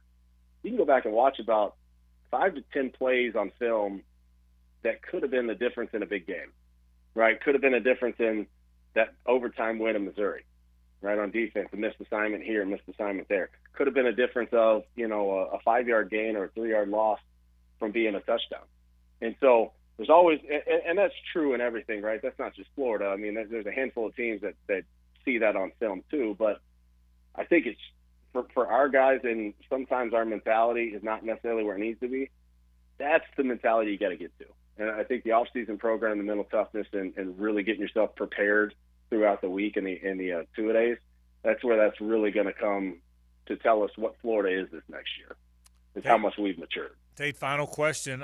In your opinion, obviously you know the team better than we do, but we're all kind of in the media, that whole media fan thing. Is he on the hot seat? Is there a certain amount of games you think Billy Napier's got to win? How does that play out? Yeah, it's funny because any other year, I would tell you he'd probably have to win 8 games to keep his job. I mean, when you look at the schedule this year, right. It's a doozy. There's a lot of dynamic there, right? And Frank, you know this as well as I do. There's conversation around Scott Strickland. There's a lot of conversation around the coaching job, the head coaching job, and all the shuffling that's going on right now in college football. To me, I think it depends on how his players play. All right, I think you go out and lose 3 games by 3 points or less, and some tight battles against Texas on the road, and LSU at home, Georgia and Jacksonville, then that tells you a little bit different story than maybe getting beat by 30 points by an Arkansas like we did last year, or a team of less caliber that you're supposed to win games against. I think you go out and win every game you're looked at as supposed to win, and you compete or possibly pull off a couple wins, say Texas on the road and LSU at home, then I think it's a little bit different story. So it's hard to give you a definite answer. I look at the schedule and say November is going to be the biggest challenge. But if I'm a player looking at what's in front of you and the opportunity, you got a chance to go play with a chip on your shoulder, and you got a chance to roll into November really with a bright outlook for the last month of the year. Tate Casey, great work as always. You hear him right here on our radio station on the Gator Radio Network. Former terrific tight end with the Gators as well. Tate, thanks for joining us, man. It's great to catch up with you. Yeah, appreciate it, guys. Y'all have a good one. All right, Tate Casey. Well, he does a good job, doesn't he? Oh, yeah. He's a really good guy. Does a terrific job on the sidelines with the Gators, and a great report there. That is the Woolsey Morecambe National College Football Report. Take a break. More in a moment. Stay with us. The Frangie Show, live from the Hastings Injury Law Firm Studios on 1010XL. Hit back with Hastings. What gets better around lunchtime? The voice of reason. XL Primetime. I know, right? Josie, Matt, Leon, and Mia. Can I get an amen? Amen. Lunch, friends, and sports talk. Weekdays noon to 3 on 1010XL. Elevate your driving experience with Osteen Volvo Cars of Jacksonville. The Osteen Volvo team is a key piece of our community, and when it comes to cars, excellence is non-negotiable. Visit Osteen Volvo on Phillips Highway, online at osteenvolvo.com. Well, hello there. Join me at Seminole Hard Rock Hotel and Casino to celebrate a new era in gaming with live craps, roulette, and sports betting now available to go along with the biggest selection of slots in South Florida. Plus, all your other favorite table games. Complement your night with my award-winning fine dining and casual fare options, lively bars and lounges, or catch your favorite A-list entertainer at Hard Rock Live. Discover your rhythm today. Go to hardrockholly.com. If you or someone you know has a gambling problem, please call 1-888-ADMIT-IT. Seminole Hard Rock Hotel and Casino. This is Josh Woolsey with Woolsey Morecambe. When deciding what lawyer to trust with your car accident or injury case, the most reliable way is reviews and results. You want to be treated well, and you want a great result. Woolsey Morecambe's reviews are through the roof, and I challenge any law firm to compare results. Clients continue switching to us from other firms because we continue delivering. Recently, a car accident client left a big firm, and Woolsey Morecambe got her 10 times what they said it was worth. If you want to be treated right and want great results, call Woolsey Morecambe, 638-4235. PRP treatment is kind of the thing these days, and in many cases, it eliminates the need for surgery. This is Sheridan Tootin, and my experience with PRP from Southeast Orthopedic Specialist has been nothing short of great. I'm really feeling much better now. Ask your Southeast Orthopedic Specialist doctor about PRP treatment. This is Dr. Kevin Murphy with Southeast Orthopedic Specialists, where athletes are treated like pros. Relieve pain and get back to life. SOS. Southeast Orthopedic Specialists. When it comes to my boys, them Jags, You've got opinions, and so do I. I'm ET, and I'll share my instant reaction right after the game on all 1010XL social media channels powered by Brackish Vodka. I'm Taylor Rose with our Remedy Staffing Westside office off of Normandy Boulevard. We are helping great people find great jobs. Remedy has helped some of the best employers in Jacksonville find talented job seekers like you for over 25 years. Our current job openings range from entry-level distribution center pickers to equipment operators. Apply today at remedygoodjobs.com. Don't wait. Apply at remedygoodjobs.com now. Rick Ballou for Carlson Dental. You know, I've been telling you this for quite some time because it's true. I hate going to the dentist, or at least I used to hate going to the dentist. I had total anxiety, and then I tried sedation. Light sedation for cleaning and deep sedation as well for cavities and root canals. Folks, it's an incredible experience. So don't be nervous. Don't be scared. Go to carlsondentalgroup.com. That's carlsondentalgroup.com for all of your dental needs. Storms are part of every season. Make sure you're protected. Call American Electrical to make sure you have the best in surge protection. Don't lose your home electronics to a lightning strike. Call 737-7770 for American Electrical. The big game is in the near future, and Sonny's Barbecue is here to help. For your chance to win a barbecue feast for the big game, text Sonny's to 641-1010. Sonny's Barbecue, local pitmaster since '68. Frank Frangie here for Stanley Pools. There's a reason so many of my friends and our listeners have had Stanley Pools build their pools and now maintain their pools, because Stanley Pools truly cares about their customers. Stanley Pools is locally owned and has been serving our community for 35 years. For all of your pool needs, call Stanley Pools at 269-7277. That's Stanley Pools, a family tradition of fine swimming pools. 269-7277, or find them online at stanleypoolsfl.com. At the First Coast YMCA, you'll find much more than just a gym. We offer many ways to help you be active, reach weight loss goals, and find your inner strength while you connect with your community. Family memberships at the Y include unlimited group exercise classes, childcare while you work out, and youth sports participation. It's easy to join the Y and affordable for all. Plus, the Y is a great place to meet a new circle of friends. Visit the Y near you or online at fcymca.org.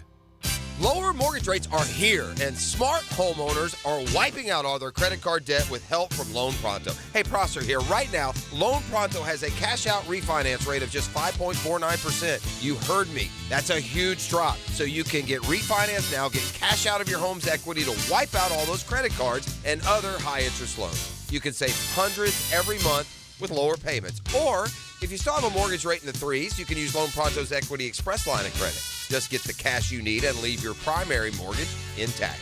Loan Pronto can get you $50, $75, $100, even $200,000 in just a matter of days. Bottom line, Loan Pronto's got several options to help you erase debt and take control of your finances. Call today, and you can even skip your next two mortgage payments. Call Loan Pronto now at 904-999-1508, 904-999-1508, or loanpronto.com, 999-1508. Equal housing lender, NMLS 1661781, 5.49%, has 6.39 APR, subject to lender approval. 1010XL is presented by Farrah & Farrah, exclusive injury law firm of the Jacksonville Jaguars. Protecting you and your family. Call 396-5555, Jacksonville. Back to more of a Big Chief Tire Friday on The Frangie Show. Big Chief Tire. Big Chief Tire with 5 locations around town.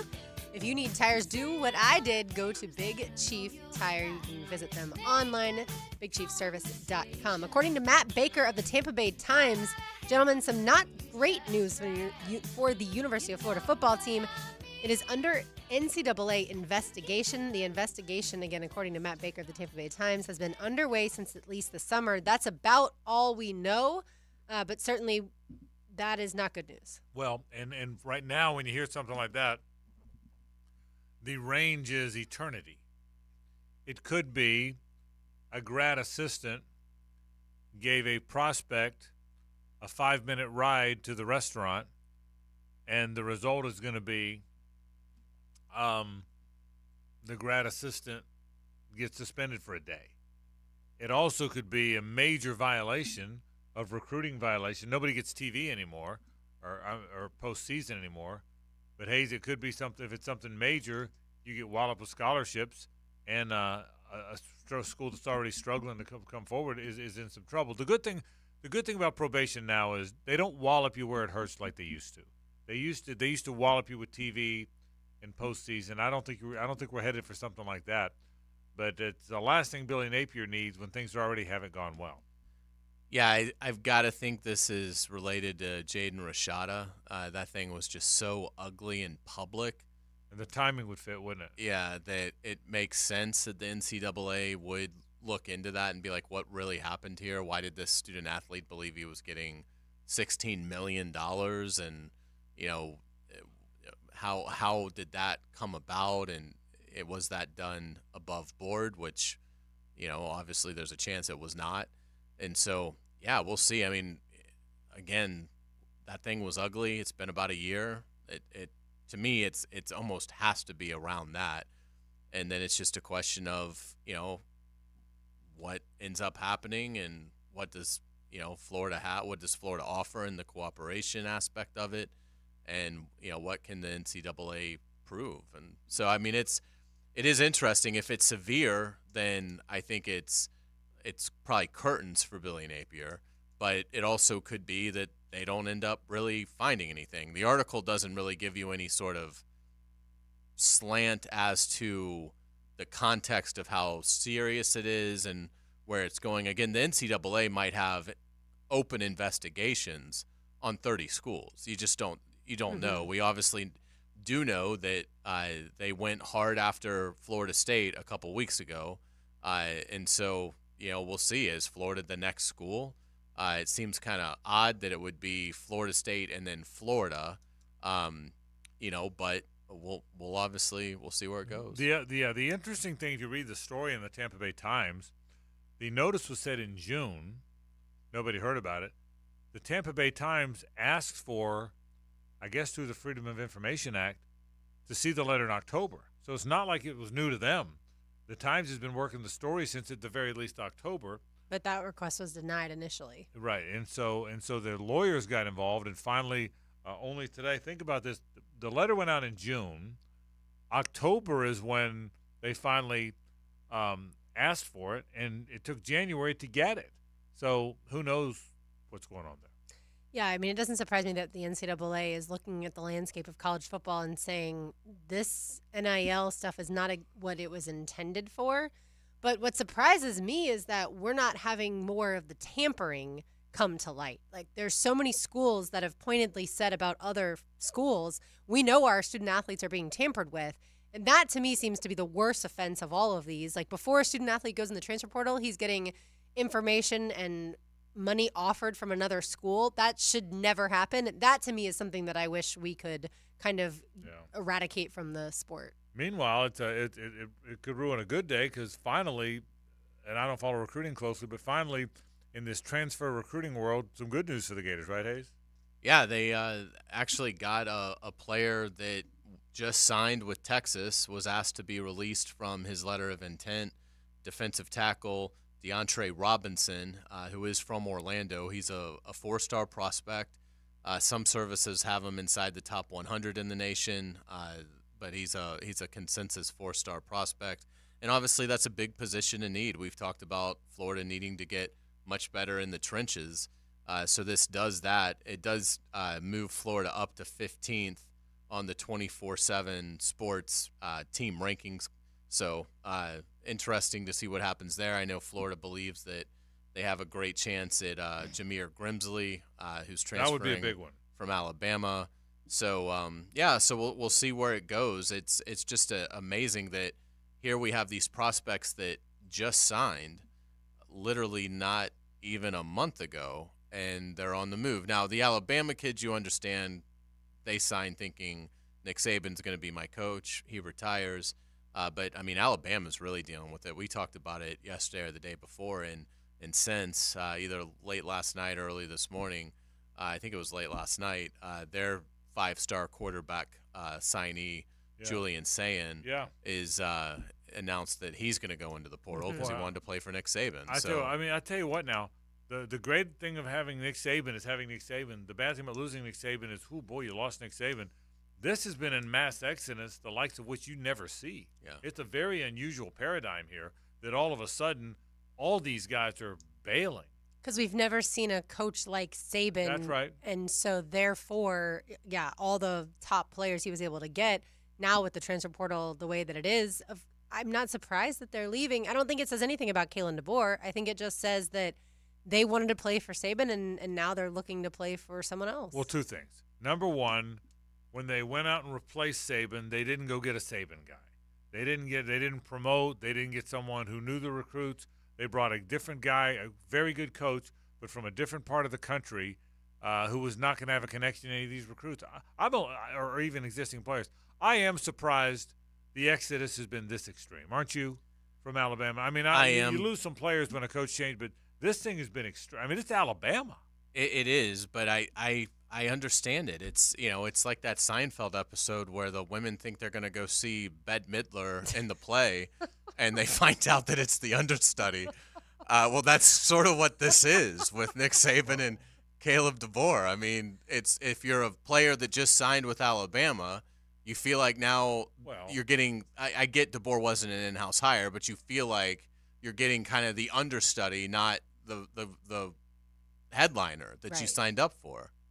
Well, and the other part of that is, I said this on the program yesterday, Alabama doesn't have as robust NIL operation because they don't need to. Well, now you do need to, and I have no doubt these players are. I mean, I think Isaiah Bond probably wasn't getting near the NIL deal that some of the other great receivers were getting because he's at Alabama. He's headed to the NFL. Well, now that Saban goes, all right, well, now I'll go to Texas to get my $1.5 million, right? Yeah. That's what happened. He went to Texas and got his money. I also think while all of these players at Alabama were being recruited, you had people like Dabo Swinney or Steve Sarkisian or Kirby Smart negatively recruit them about Saban not being there while they're in school. Like that was constantly told to them in their living rooms. Saban's not going to be there your full 4 years. Not that many of them play 4 years anymore. And now it plays out. And so the moment that this happens, the back of their minds has already got that in it. So now it's like, well, yeah, absolutely, I should leave and play for the coach who already told me this was going to happen. If it was Dabo Swinney that Alabama had hired, do you think the mass exodus still happens? I think not as much because I think he probably recruited some of those players. I think he and his staff probably knew some of them. Instead, they brought in a coach that didn't know any of them. So I don't know that it would have completely halted it, but probably fewer would have gone. So we'll see. We'll take a break. When we come back, Lauren's going to wrap our show, going to wrap our week with news and notes. Stay with us. The Frangie Show, live from the Hastings Injury Law Firm Studios on 1010XL. Hit back with Hastings. This is Brent Musburger's Action Update, brought to you by Duck Duck Rooter Plumbing, Septic, and Air Conditioning, proud partner of the Jacksonville Jaguars. Now, here are the latest lines from my guys in the desert. 2 NFL playoff games on Sunday. The Detroit Lions hosting the Tampa Bay Buccaneers at Ford Field. The Lions a 6.5-point favorite, minus 275, while the Buccaneers plus 225 with an over-under of 48.5. The game features two quarterbacks that were drafted number 1 overall in Jared Goff and Baker Mayfield. The Buffalo Bills taking on the Kansas City Chiefs at Highmark Stadium. The Bills a 2.5-point home favorite. Kansas City plus 122 on the money line. Buffalo minus 144. The over-under in Buffalo Sunday night, 45.5. This update brought to you by Duck Duck Rooter Plumbing, Septic, and Air Conditioning, a proud partner of the Jacksonville Jaguars. I'm Tony Desiri with your VSiN Action Update on 1010XL. Are you facing a plumbing challenge? Need some septic system TLC? Or maybe you want to keep your indoor temperature nice and cool? We're Duck Duck Rooter, a locally owned company and proud partner of the Jacksonville Jaguars. And we believe in turning every challenge into an opportunity to provide outstanding service. From unclogging drains to keeping your air conditioning crisp, we've got you covered. Contact us today for all your plumbing, septic, and air conditioning needs. 904-862-6769. That's 904-862-6769. Or online at duckduckrooter.com. This is Hays Carlyon for QC Kinetics. Make the decision right now to get lasting relief from that awful joint pain this year. Don't go another year compromising because of that pain in your knees, hips, shoulders. Call QC Kinetics now. They've got 2 great locations in Jacksonville, Mandarin and Ponte Vedra. Call them for a free consultation at 274-5522. Again, 904-274-5522. This is not a Band-Aid. This is a revolutionary treatment that can get you moving again with no surgery, no drugs, no downtime. It gets rid of any pain associated with arthritis or an injury. If this is the year you decide to fight back against that pain, take the first step now. Call QC Kinetics and get a free consultation on the calendar. Give them a call, 904-274-5522. Again, in Mandarin and Ponte Vedra, QC Kinetics, 274-5522. Mia here for my friends at Arlington Toyota. No payments for 90 days and just $500 down can get you behind the wheel of a brand new Toyota. And with the help of Arlington's pre-approval program, that new Toyota will be sitting in your driveway sooner than you think. Plus, every new Toyota purchase comes with peace of mind of Arlington's lifetime warranty. That's unlimited time and miles. Shop in person, 10939 Atlantic Boulevard, and online anytime at arlingtontoyota.com. This is Hays Carlyon for Register Sausage. Fantastic news as you can now find delicious Register sausage at Publix or Winn-Dixie. Starting 82 years ago in Mariana, Register's is the premium smoked pork sausage of the Southeast. Whether it's for a quick breakfast or dinner with the family, Register's provides the variety and quality that is worth your hard-earned money. Register's premium smoked pork sausage. Taste the difference. Pick up your Register sausage at Publix or Winn-Dixie today, or find them online at registermeats.com. Whether it's a large commercial project or a multi-family property, trust All Pro Roofing for exceptional craftsmanship and unparalleled customer service. We use only the finest materials, ensuring durability and long-lasting results. Plus, All Pro Roofing now has a full siding and windows division. That's right, All Pro Roofing is not just about roofs anymore. All Pro Roofing, now your trusted partner for commercial roofing, multi-family projects, exterior siding, and windows. AllProRoofingLLC.com. License number CCC 1327056. CDC 060138. 2 for Tuesday is fun, but we've got 3. Lauren Brooks, Taylor Dahl, and Mia O'Brien. Helmets and Heels. Driven by Tire Outlet. And presented by Underwood Jewelers. And First Coast Lighting and Fans. Tuesday nights at 6 on 1010XL. Looking for the perfect Saturday plans? Head over to Players Grill, where Saturdays are all about pizza and pints. Dive into a delicious pizza paired with your choice of Miller Lite or Yingling draft beer for just $12.99. Pizza, pints, and a great time. Players Grill, where the neighborhood meets. Men, suffering from erectile dysfunction or PE? Frustrated taking pills that don't work? Here's a message from Prime Men's Medical Center. I'm Dr. Simovitz. Prime Men's Medical Center offers breakthrough treatments with men lasting longer than ever without pain or surgery. Call now. Your consultation and first treatment are free. You'll see instant results right in the office. Call Prime Men's Medical Center now. 904-664-8217. That's 904-664-8217. In 1956, Elvis Presley, Carl Perkins, Jerry Lee Lewis, and Johnny Cash got together for a very impromptu recording session at Sun Studios in Memphis. 25 years later, the recording was released to the public, dubbed the $1 Million Quartet. The story went on to be a Broadway hit, which you can now see at the Alhambra Theater. Relive the day of the $1 Million Quartet, now on stage through February 17th. Go to alhambrajax.com or call 641-1212. Hey, sports fans, it's Hays Carlyon from MyBookie. Gear up because the NFL playoffs are here, and with the Super Bowl just around the corner, there's never been a better time to get in on the action with MyBookie. Score big with exclusive boosted odds and huge prize contests that'll have you feeling the Super Bowl fever before it even hits. Whether you're a seasoned pro or ready to roll for the first time, MyBookie is your ticket to turning your sports knowledge into cold, hard cash. MyBookie has the largest online lineup of odds, contests, and Vegas-style casino games, making it your ultimate destination for all types of fun, 24/7, right at your fingertips. If you've been waiting for the right time to get in on the action, make your winning move today and sign up at MyBookie. Use promo code 1010XL to claim your deposit up to $1,000. 1010XL for an opportunity to boost your betting power. Experience the thrill of sports betting right from the comfort of your home, because with MyBookie, you can bet anything, anytime, anywhere. Finding great candidates to hire can be like, well, trying to find a needle in a haystack. Sure, you can post your job to some job board, but then all you can do is hope the right person comes along, which is why you should try ZipRecruiter for free at ZipRecruiter.com/free. ZipRecruiter doesn't depend on candidates finding you. Its powerful technology identifies people with the right experience and actively invites them to apply to your job. You get qualified candidates fast. So while other companies might deliver a lot of hay, ZipRecruiter finds you what you're looking for. The needle in the haystack.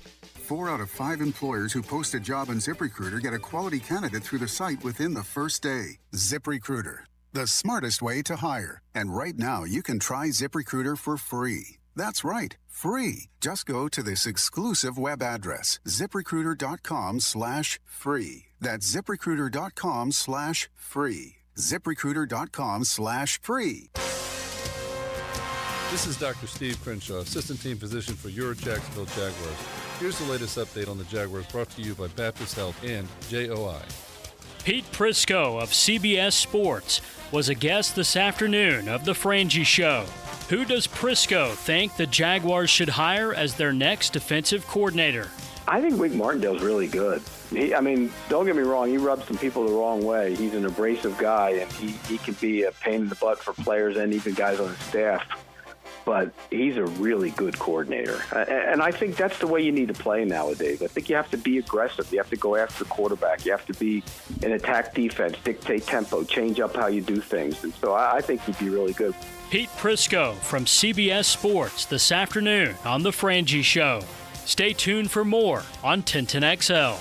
I'm Andrew Gibson with your Jacksonville Orthopedic Institute Jaguars update. 1010XL is presented by Farah & Farah, exclusive injury law firm of the Jacksonville Jaguars. Protecting you and your family. Call 396-5555. Jacksonville. What's going on in the world? It's time for Frangie Show news and notes. Here's Lauren Brooks. You know, well, I'm a chicken fried, a cold beer on a Friday night, a pair of jeans that fit just right, and the radio.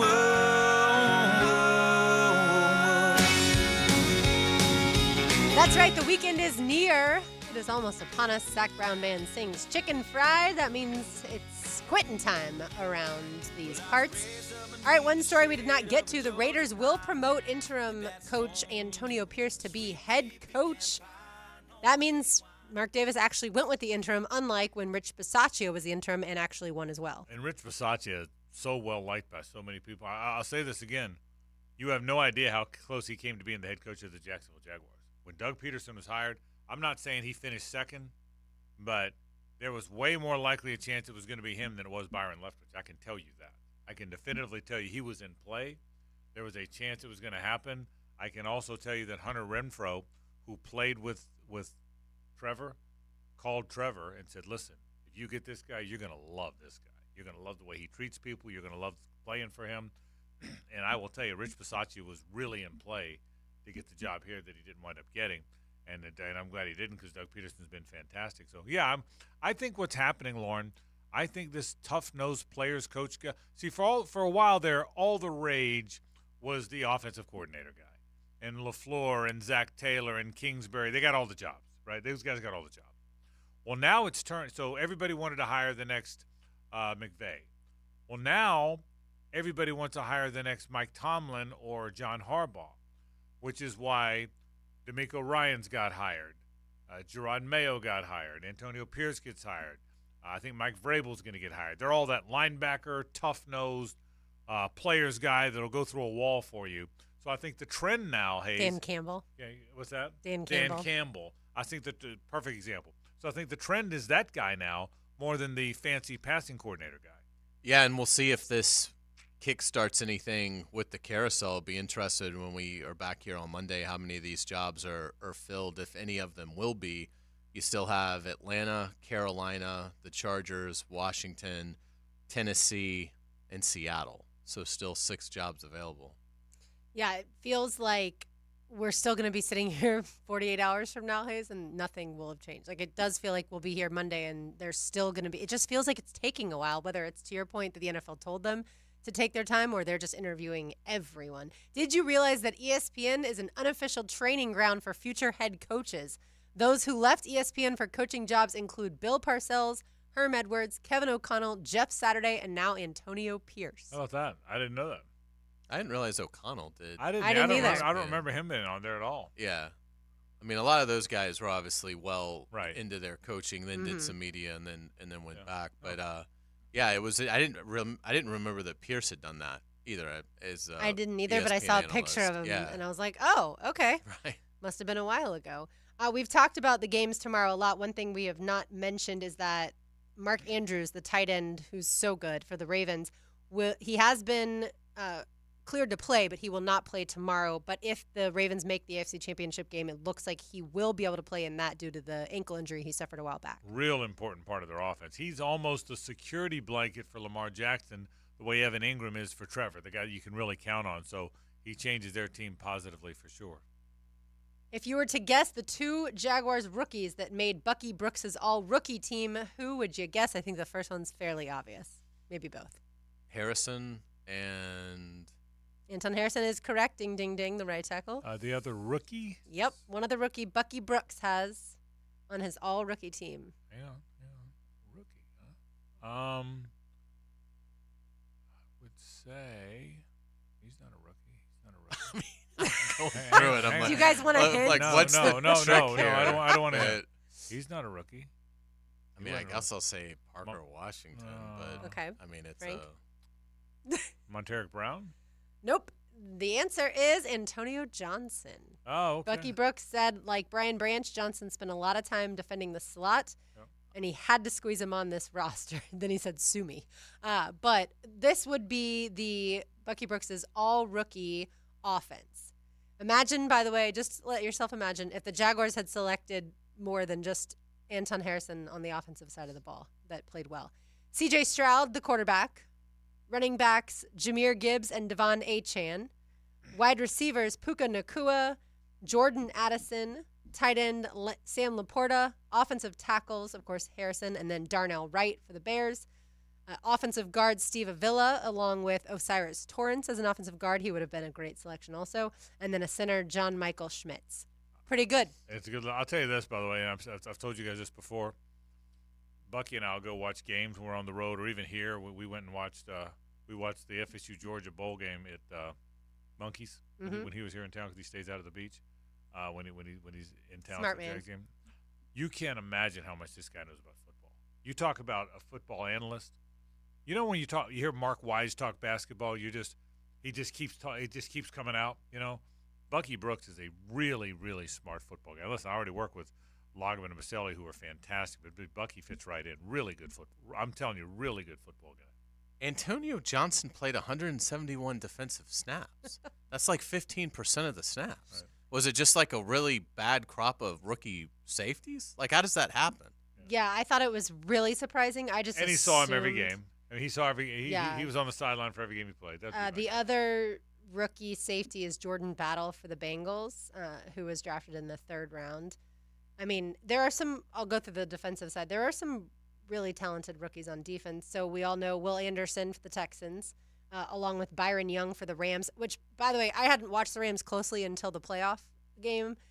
Byron Young, and then they also drafted – the Rams did Kobe Turner, the defensive tackle, in the 3rd round. Both of those guys were really good this year. Like, the Rams did a fairly good job drafting. Defensive tackle Jalen Carter, no surprise there. And then Vikings linebacker Ivan Pace, Lions linebacker Jack Campbell, the Seahawks cornerback Devon Witherspoon, and Steelers cornerback Joey Porter Jr., no surprise there. Brian Branch, who a lot of people wanted for the Jaguars. And then I told you the safeties, and then special teams nobody cares about. Sorry, special teams. But yeah, those are the two that Bucky Brooks picked. Brad McMurphy just tweeted that the Gators are under NCAA investigation regarding the recruitment of QB Jaden Rashada. Well, you called it. You said that. You said you thought the Rashada thing would be though. But you know what? Figures. I didn't. When you said it, I said, that makes sense. Well, now we know it's Rashada.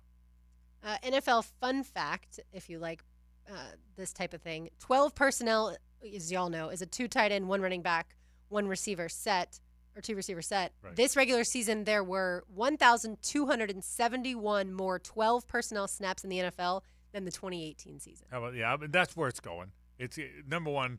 It's been 10 years since we've had normal two-back sets. 20 years maybe. So it's been 11 personnel. 11 personnel, I would still say, is the main thing you see. One tight end, one running back, and three receivers. But more 12 personnel than that. I bet if you ranked it, 11 personnel 1, 12 personnel 2, and I'll bet there's a significant drop-off to anything else. Significant. Wouldn't you say? I would. And speaking of that, I saw Daniel Jeremiah released his first mock draft today. I saw that. And he had Brock Bowers going 15th to the Colts. It was all I could do to not puke all over my keyboard. Oh, because boy. if Indianapolis is able to get Brock Bowers at 15, I am going to be livid about that. That'd be no good. I agree. And in his mock draft, Jared Verse, I want to say, went 9th. Very high. Overall to the Bears. Very high. Top so the 10, Bears yeah. take Caleb Williams and then Jared Verse, which that's very similar to the Texans Brock draft. Bowers is roundly considered a top 10 pick. I'd be would very shocked surprised if he fell to 15. I mean, but Kyle Pitts went 3rd. Yeah. I'd be very surprised. If Brock Bowers isn't in the top 8 or 9, I'd be very surprised. I would be surprised as well. Yeah. But DJ knows the stuff. He had the Jaguars taking a corner out of Toledo with the 17th pick. Which shocked me. To me, they're going to go big person, whether it's offensive line. The draft is always affected by free agency. Right. So Yeah. mock drafts are kind of silly to me until there's been free agency. They're fun, but it's kind of silly to trust them unless it's a quarterback at the top or something like that. But I can't imagine that the player procurement phase won't involve an awful lot of interior big people. I really can't. Yeah, I tend to agree. It will be interesting to see, like we said, as far as the quarterbacks, how many go, teams start to scramble at that position. Frank, final thing. What do you think about Josh Hader to the Astros on a 5-year, $95 million contract? RJ, you like that one, don't you? RJ was telling me about it earlier. Oh, there no, you go, you're messing RJ. up my parade plans, Houston. I think Josh Hader to the Astros makes a good team better. I think he's very good. I think it's interesting that he's been on the market this long. I don't know if he's the most dominant closer going. He's the most dominant left-hander though. The most dominant left-handed reliever with Aroldis Chapman getting old. The most dominant, I may not be the best, but the most dominant left-handed reliever in baseball in terms of a guy that can overwhelm it at bat is Josh Hader. All right, time now for today's takeaways. Now, today's takeaways, brought to you by Key Buick GMC, where our family dealership has been helping families buy vehicles for over 50 years.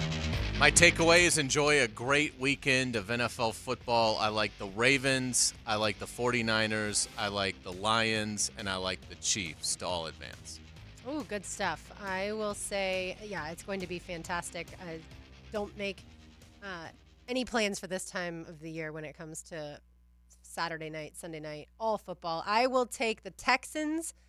I'll take the 49ers. Wow, Texans. Yeah, I'm gonna call the upset. I'll take the Texans, the 49ers, and watch them get blown out, like you said earlier. I'll take the Bucks, another upset, and I'll take the Bills. I'll tell you, I'll take the Ravens. I'm probably going to take all the chalk. So no, I'm not. I'm taking. I guess the Chiefs are the underdog. Ravens, Niners, Lions, Chiefs for me.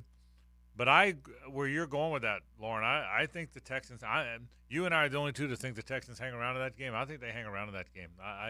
I would not be surprised if the Texans beat the Ravens. How about Prisco picking Green I Bay to know. go to the Super Bowl? How about that? Boy, if that comes in, whew, be a heck of a pick. Well, like he said, he also picked the Jags to go to the Super Bowl this year. I will say this. A lot of us had high hopes for that team. Because Pete does know his stuff. We all get picks wrong sometimes. But because Pete does know Some his of us stuff, worse than others. It certainly got my attention. You know, Absolutely. I mean, I was going to not like I wasn't watching it anyway. But I mean, it certainly. I can't wait for these games. I think this is gonna be 4 really fun games of. I can tell you this: we have a bunch of us going to dinner tonight, and then tomorrow I got a bunch of stuff in the morning. But golf tomorrow and Sunday. No golf. No, I got a Saturday, as you know, I got a Saturday golf group and a Sunday golf group. Who both? I told both of them no chance I'm playing 40-degree golf. It's gonna be 41 tomorrow. 41 at our tee times, and there's a frost delay in the morning. So it's going to kick everybody back for a couple. No chance. I'm out on all of Baloo that. will play golf tomorrow. Probably. Well, before we say hello to him, by the way, he has a great Sports Illustrated wall in his house that we'll have to ask him about. Say hello to Rick Baloo. Now, the 2-minute drill, brought to you by Tire Outlet. Tire Outlet is now hiring. Visit TireOutlet.com/careers. Equal opportunity employer. So this morning, I was about 8:30 this morning. I was with a friend of mine named Woody Bunch. We were hanging out this morning. Woody had already been up for 6 hours. And I said, Woody, you playing golf tomorrow? He says, hell no, I'm not playing this 40-degree weather. No matter how hard Baloo tries to get me to. That's what. Is that a truth? Can you confirm or deny that? Yeah. He said Baloo's trying to get me out there, and I said I'm not going. Bailey's and coffee. Okay. And keep it a little bit warmer. You can always put the extra jacket on. I told Woody said I'm not going. I said, Woody, you understand? Baloo was raised like in Nova Scotia or somewhere. They played hockey 12 months a year. It's a little different world for Baloo. He lives a different world than the rest of us do. Maybe Sunday. I'm actually going to be attending a celebration of life tomorrow. So I'm going to a funeral. Nat Cole. I don't know if you know him. I don't.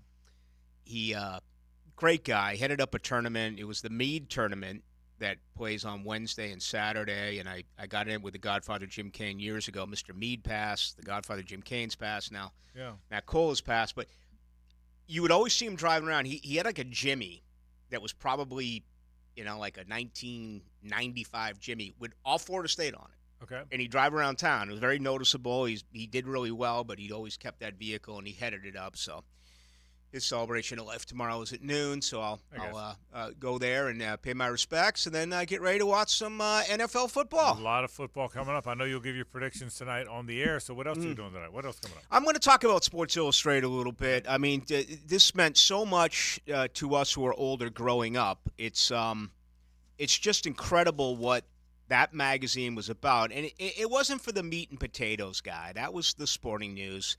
But this was kind of the casual fan that would come home and flip on ESPN. Back then it was Sports Illustrated, and they just had phenomenal writers. And, that Sports Illustrated cover really meant something. Yeah. And it still does to this day. And, I guess I'm not surprised because they basically have been irrelevant. I go to SI.com, and it's kind of clunky. There's, paywalls. But it's disappointing to me. And, I had my love and hate, the whole Tandy title deal in 94, burning them at the radio station in Tallahassee and having a big bonfire with all the Sports Illustrated covers and just everything that went into it. I'm going to spend a little bit of time on that. All right, all comes up tonight. Thank Rick you. Ballou goes into the night, and Rick, certainly like me and many of us, lived on Sports Illustrated pros for all those years. Folks, that'll do it for our program. Rick's next, so don't go anywhere. For Hays, Lauren, and RJ, I'm Frank Frangie. Have a great weekend. So long.